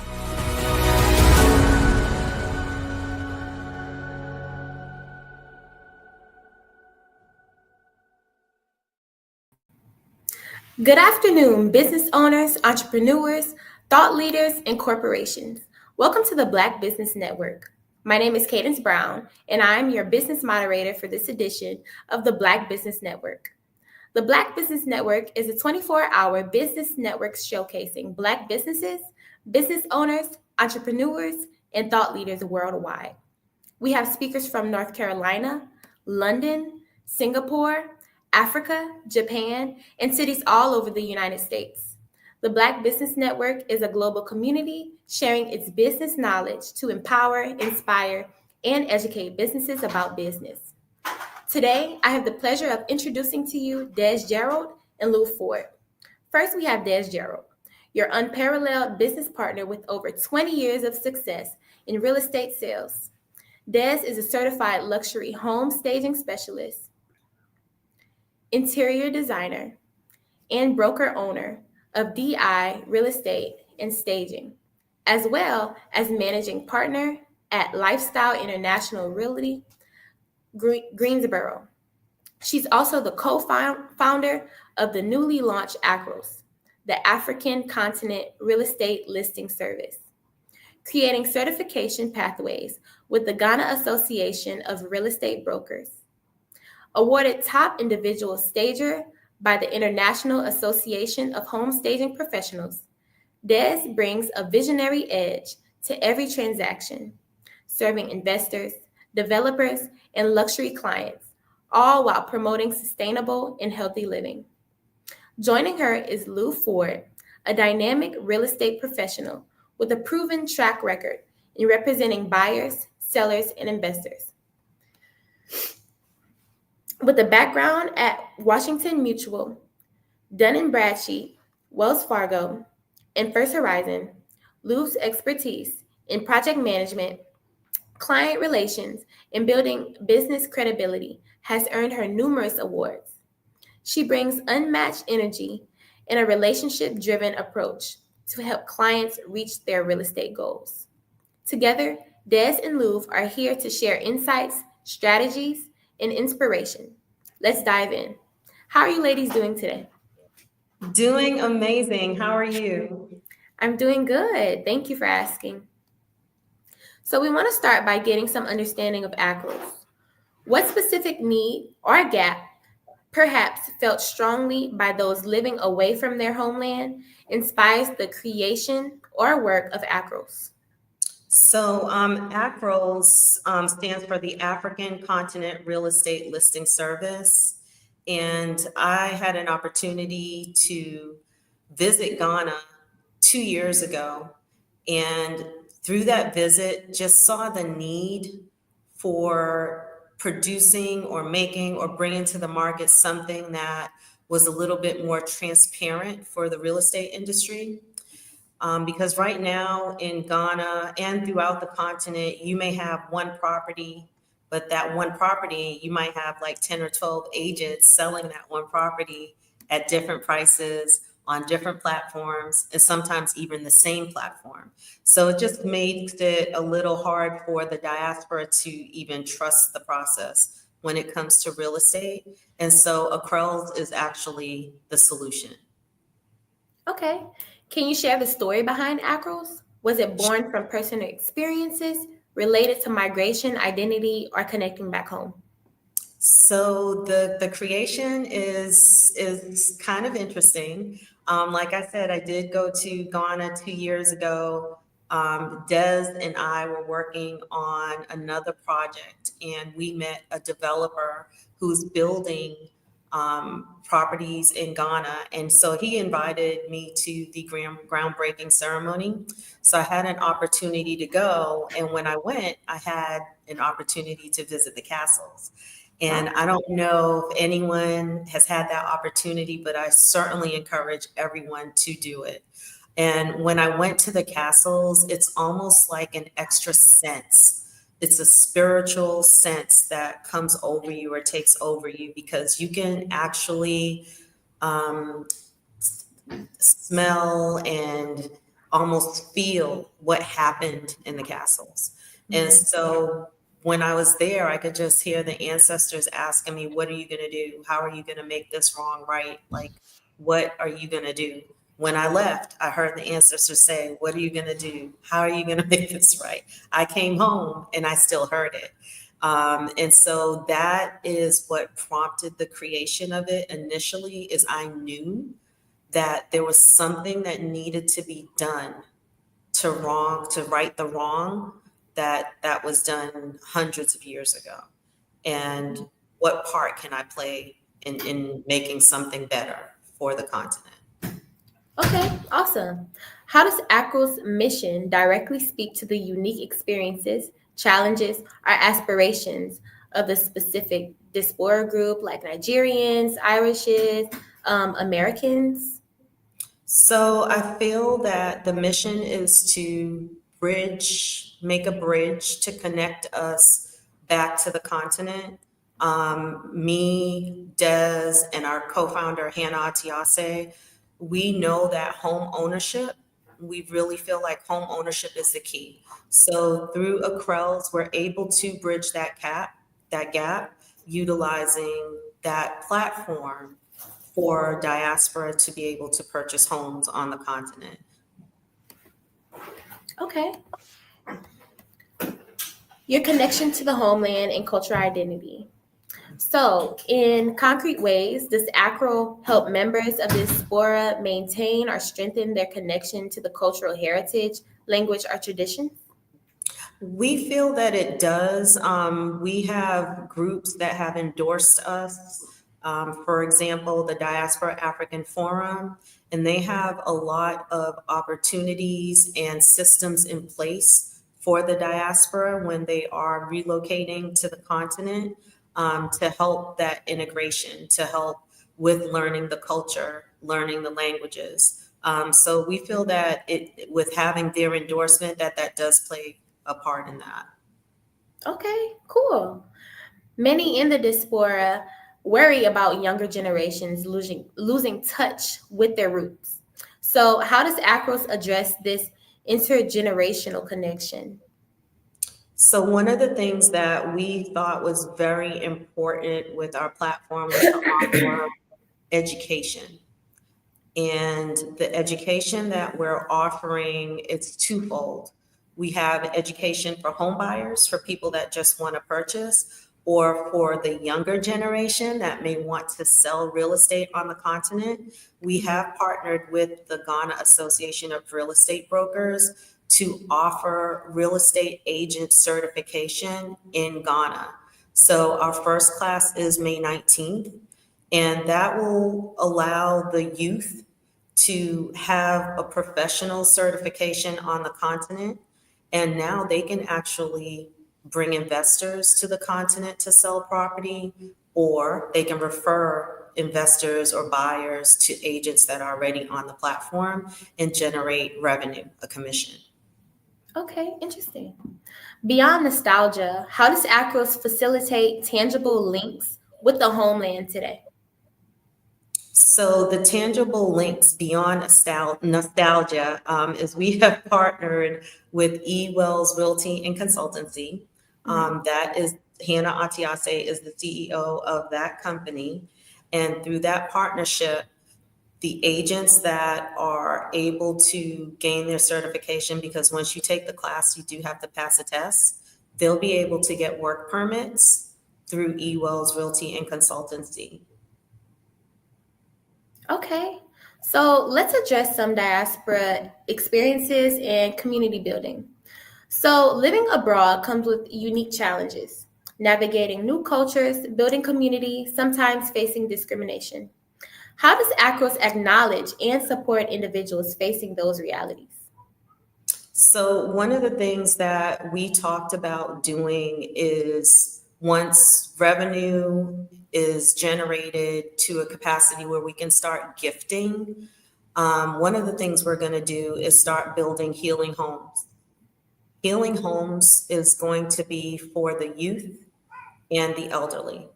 And so the goal is for the youth to offer activities like music and um, arts and education. And then for the elderly, it's to make sure that they're taken care of and they're pampered. So we want to make sure that they're eating whole foods, Meals on Wheels. No, that's not what we're doing. We're going to make sure they have an appointment, they're picked up by a nice car service. So those are the things that we are going to bring to the continent once we open up each market. Okay, that sounds amazing. So with that being said, how does Acros foster a sense of community and belonging among members of the diaspora, potentially scattered across different cities or countries? So one of the things that we've done is we've also partnered with a national company that has a database of approximately 20,000 individuals. Some are homeowners and some are real estate agents. And we really believe that education is the key. We really believe that offering that homebuyer education and that real estate certification is going to help bridge that gap and also help foster the community, because now we built a trusted platform. We vet all the agents on our platform. And now we're bringing investors to purchase properties, or we're networking with the agents on the platform to buy properties on the continent. Okay. What role does Acros play in helping the diaspora navigate their identity, which is often a blend of their heritage and their new home? That is a great question. And one of the companies that we've spoken to is African Ancestry. And so we're looking forward to some partnerships with them. With their technology, diaspora can figure out, what region they're potentially from, what tribe they're potentially from. And African Ancestry, they do not save our data, they destroy it after they give you the results. So they don't sell our data. So we are looking forward to talking with them further and developing that partnership. Okay. And can you elaborate a little bit more on how destroying the data of the heritage of the people would affect things in the long run? So I believe the purpose for African Ancestry doing that is so that our DNA is not used against us. So I believe that is the purpose of that. And I think it would probably be great for you guys to invite them to be on the show to talk a little bit more about it. But it's my understanding that they don't want our DNA to be taken and then used to harm us in the long run. Interesting. Okay. So, can you share a specific example or success story of how Acros has empowered the diaspora community or facilitated a positive impact, either within the diaspora or back in the homeland? Yeah, absolutely. When we launched January 17th, everyone was so excited. We had approximately 100 real estate agents come to our launch, and they were just very thankful. They were thankful that we chose Ghana to launch Acros. They were thankful that we developed something that shows the professional side of Africa. Anytime I've spoken to people in the past about Africa or the continent, just mention Ghana, Nigeria, the first thought is fraud or how I'm going to get taken. I don't trust this. So to develop a system and a platform where the agents are vetted and are responsible for the properties that are being listed on the platform is a game changer. And our platform, it's one agent per property at one price. Okay, so how do you go about picking those properties out of all the other ones that there is to choose? So with Hannah's company, Ewell's Realty and Consultancy, Hannah started an escrow process about 6 years ago.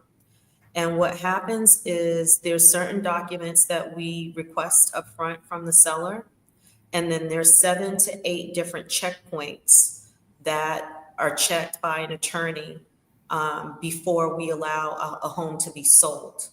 And so if it's, for example, new construction, and someone in the diaspora sends money to Ghana, they don't send it to the seller, they send it to an attorney. And the attorney will do those checks. And if it's different phases of the project, for each phase, the attorney will check again before funds are released. So she's been doing that for 6 years now. She's only had one instance where the court was involved. And because of our tracking and our process, eWells actually won that case. So it's a proven system, and that is the model that we're following in every country that we enter into. Cool. Okay, so looking ahead, what is Acrel's vision of the diaspora community it serves? Our vision is for diaspora to take their talents, to take their knowledge, to take their finances, not only to purchase homes in Ghana, but to bring businesses to Ghana and all the countries in the continent. The continent wants us back home. It's a call for us to come home. And we have been educated here in the United States. We've had challenges, we've had successes, we've had businesses, we have ideas, and there are things that we are doing here currently in the United States that hasn't even happened on the continent yet. And so to have the experience that we have as diaspora across the globe, to be able to bring that back and be a resource in a humble way, not in an intrusive way, not in a dominating or takeover way, but in a humble way to our brothers and sisters. How can we help you? This is what I know. This is what I can do. This is what I've learned. How can I help you without disrupting your community, right, your family, and your life? Okay, so it sounds like it's an open invite for us Blacks. How did you go about getting to that conclusion? Or I know there's a couple of opinions out here in America that we are specifically to stay in this continent. How did you go about getting the conclusion that we are welcomed back home and they would love our culture transfer? I've been there twice. I speak to someone on the continent daily, I would say. Okay. Just because of what we've created, we've been getting a lot of interest and a lot of requests to enter markets, for example, Nigeria, Ethiopia, Tanzania. So having that conversation daily and hearing the excitement of the person on the other line across the continent, and they're welcoming this. They want this. They're like, this is the time. This timing could be any better. So Agreed. Yeah, it's my experience, and I've been to Ghana twice. So I do encourage others, if you have not gone for yourself, go for yourself. Don't listen to what's in the media don't listen to what you hear. Sometimes you have to experience things for yourself. And once you do that, then you can make your own choices and decisions. And so for me, traveling to the continent and having those conversations, I know that that's what our sisters and brothers and aunties and uncles want from us. Definitely. That was beautifully said. Thank you. So what does success look like in the brand? Oh, wow. We've had successes. So starting to onboard agents has been a success for us. Adding different features to automate the process is a success for us. But being as big as Zillow and Realtor.com and the Black version of that, the African version of that, that will be our ultimate success. Okay.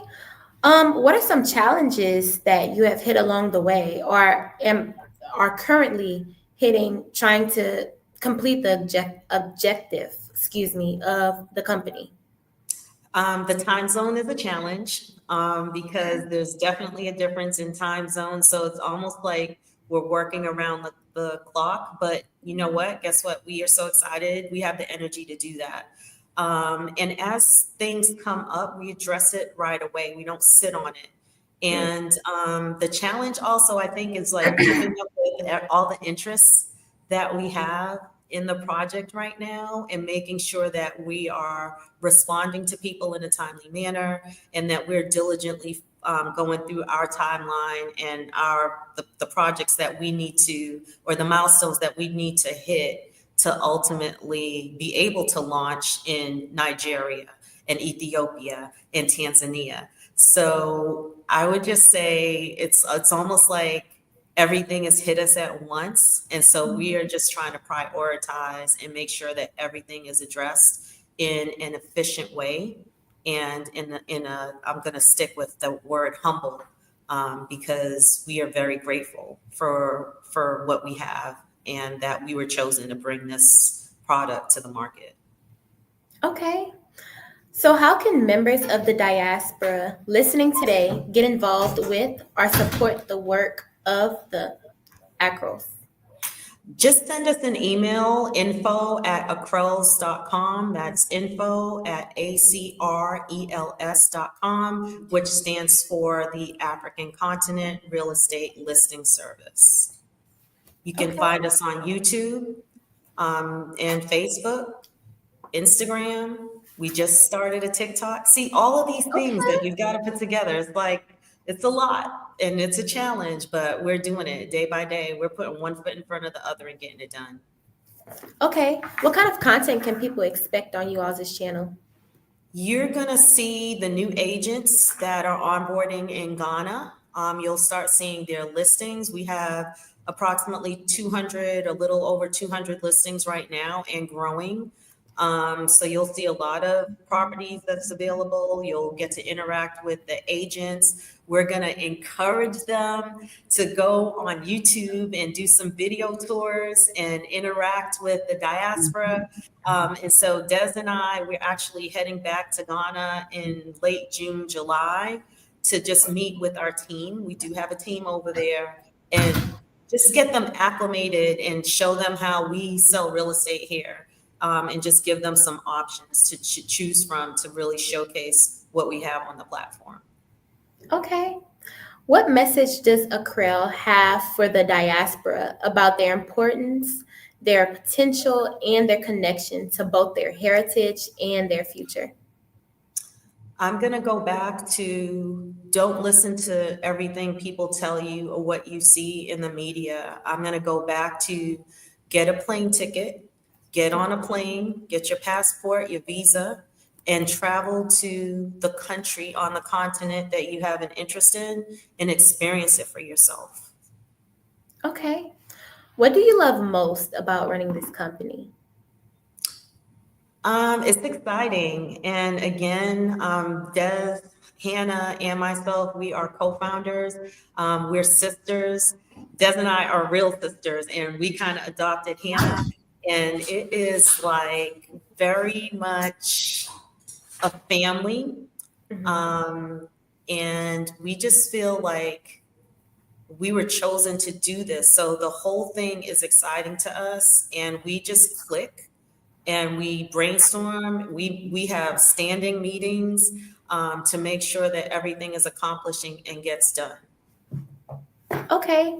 So how important is team building to you all? Team building is a big deal. And so we are starting to do some cross training with the agents on the continent with what we learn here in the States. So a lot of the AI tools that we're learning for real estate, a lot of the how to build your YouTube that we're learning for real estate, we are actually sharing that information so that we're learning the same things and we're learning it together as a team. Okay. What advice do you have for upcoming realtors that would like to accomplish what your brand is accomplishing as well? Definitely get in touch with us. We are putting quarterly trips together. The next trip is in September, then we have one in January. But get in touch with us. I really feel like it's important for people to experience traveling to the country. Definitely experience going to the castles. And once you do that and you can make that connection, I feel like that is an important piece. But if they just get in touch with us, if they want to get their real estate certification in Ghana, just reach out to us. We'll send you all the information to get registered and to start the class with us on May 19th. Okay, you've mentioned the castles a couple of times. For the viewers that don't know too much about it, can you elaborate on that? So the castles are where the slave trades happened. I'm specifically referring to Elmina Castle. And when I was there, I just couldn't believe there were churches in the castle and people were worshiping God while they were treating our brothers and sisters the way they were treated. And so it was very heart-wrenching and emotional to go through that experience. And for me, in the air, you could still get like a whiff of the death. And it's almost like you can smell a whiff of it, like you can smell what happened. It is, everyone should experience it because it has definitely changed me as a person. I have not been the same since I left. So I guess that's why I can't stop talking about the castles, because it did change me. It was a aha and an awakening. Okay, well, what were you awakened to? So I realized that coming from the United States as a diaspora, I felt like I was a disrespectful person. I felt that not knowing what my ancestors went through, I took a lot of things for granted. And it taught me to be very grateful and very humble for everything that I have. So that was what awakened in me. Okay. Were there any problems with language barriers overseas or any other challenges with traveling overseas specifically? So they actually speak English. They do have multiple dialects, of course, of their native language, but for the most part, everyone, 99.9% of everyone that I spoke to spoke English, just as well as you and I. Wow. Okay. Okay.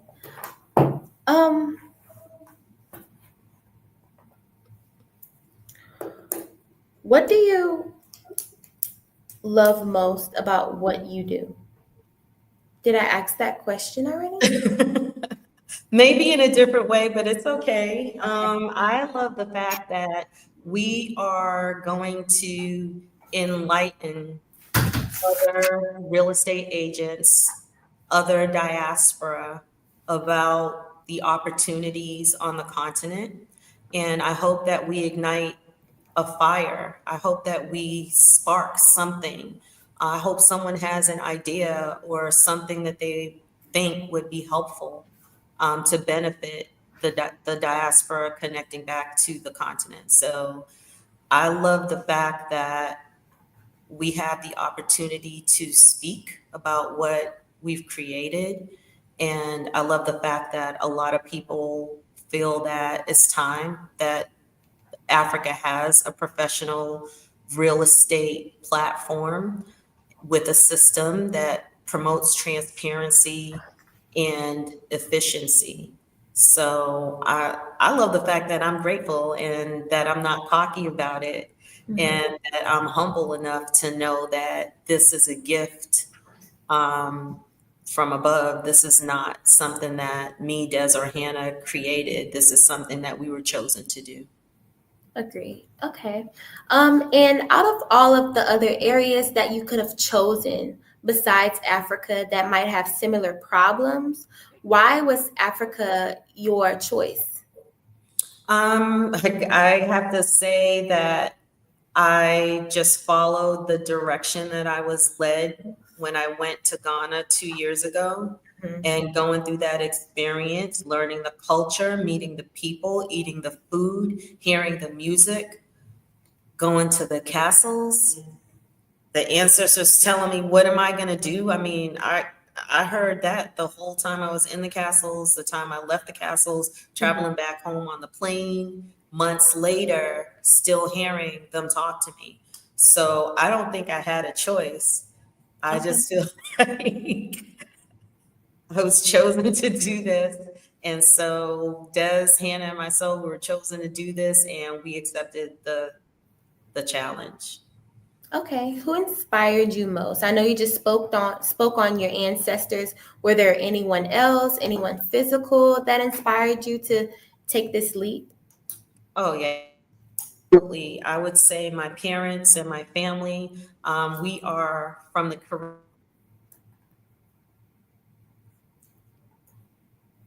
And it is also known as the Emerald Isle of the Caribbean. And when I did research, I saw that we actually were, our ancestors came from Cape Coast Castle. So I feel that my parents, my family, I would have to say they also are a part of that. Okay. Do they have any part in the business, or were they an outside inspiration? They're in our brains and our hearts. Okay. So I would say outside Absolutely. inspiration.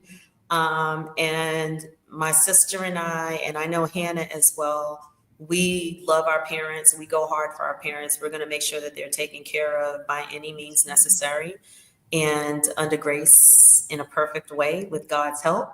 And so we are just going to continue to hold them up. I'm so glad that Des and I, our parents, are alive to see this actually happening. Like, for us, that is a huge blessing. And I know Hannah feels the same way. Absolutely. And can you tell us your most successful story? As it relates to Acrellis? Yes, ma'am. So we have a few properties under contract right now since we launched in January. And so I would say that is a huge success because we really have not started to promote and market the site the way it is going to be promoted and marketed. And so to have deals being negotiated, a couple under contract already, to us, that's a huge success and a huge win.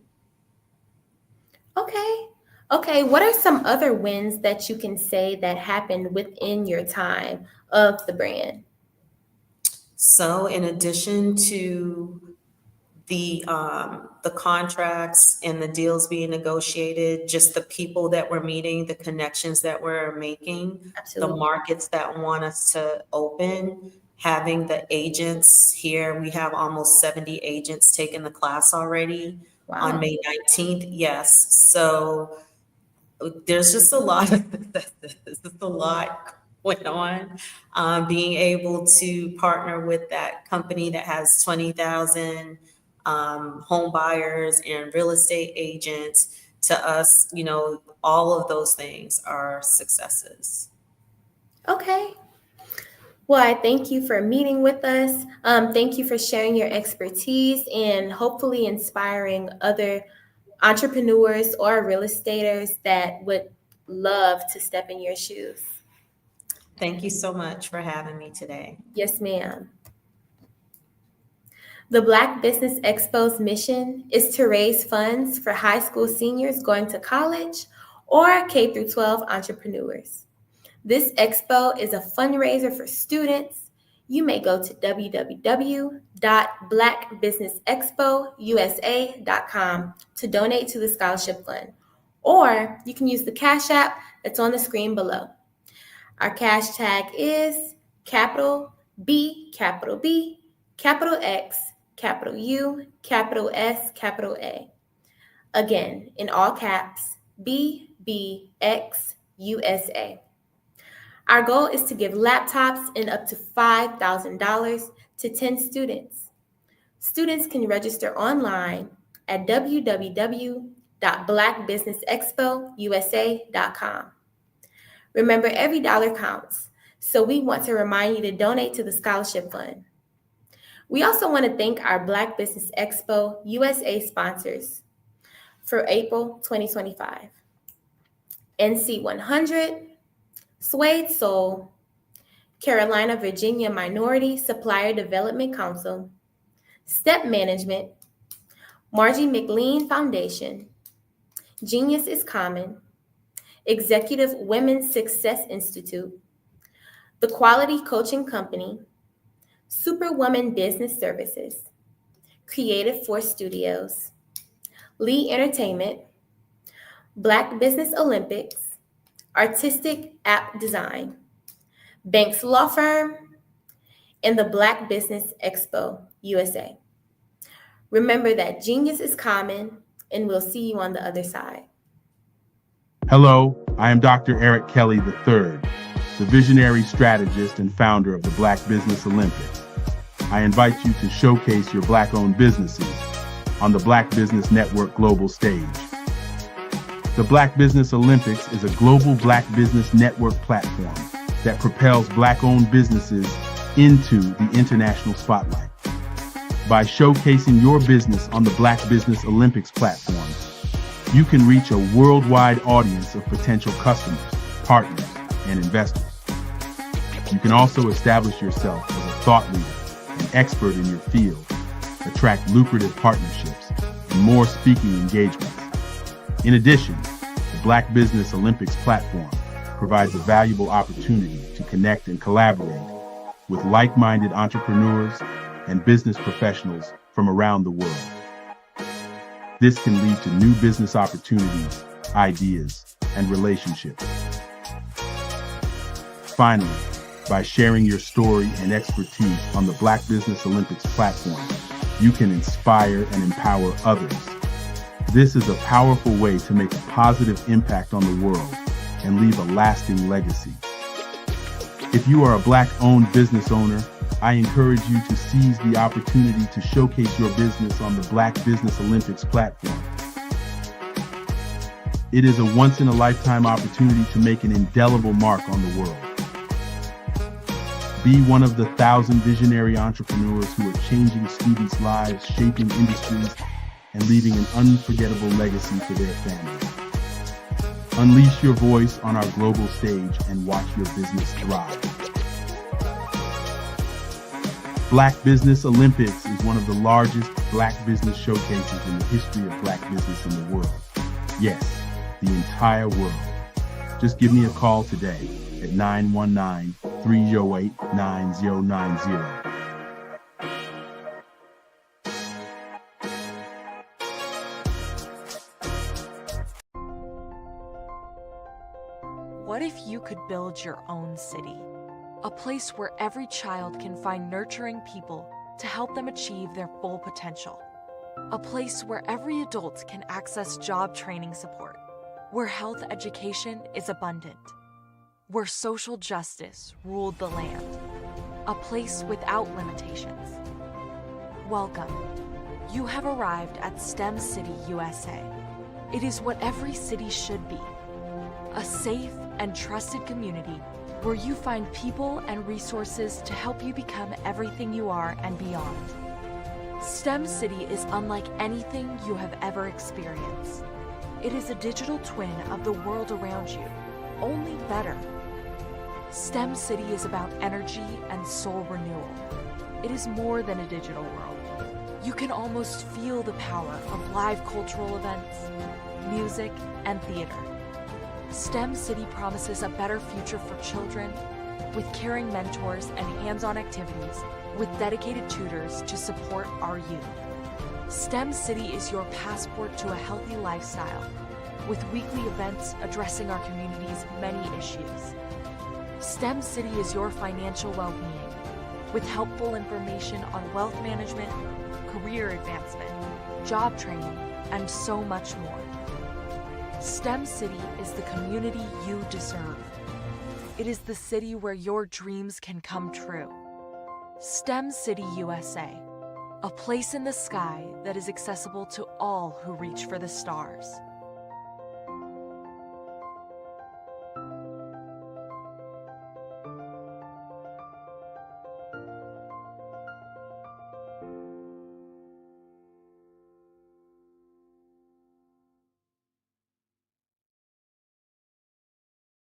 I am from Washington, D.C., but I was raised in Durham, North Carolina. I came to Durham when I was about 5 or 6. Social media is evolving. It's more vibrant, more colorful, more energetic, and so are you. It's not just photos anymore. It's video, it's audio, it's subscriptions. And now there's Fanbase, a new monetized social network.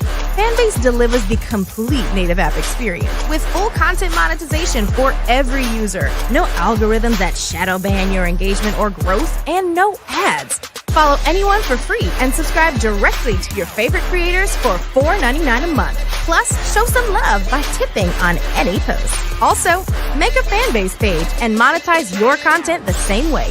Finally, connect with your followers by posting the amazing content you already create. And now, get paid for it. It's time to energize and monetize, because everyone's a fan of something and everyone has a fan base.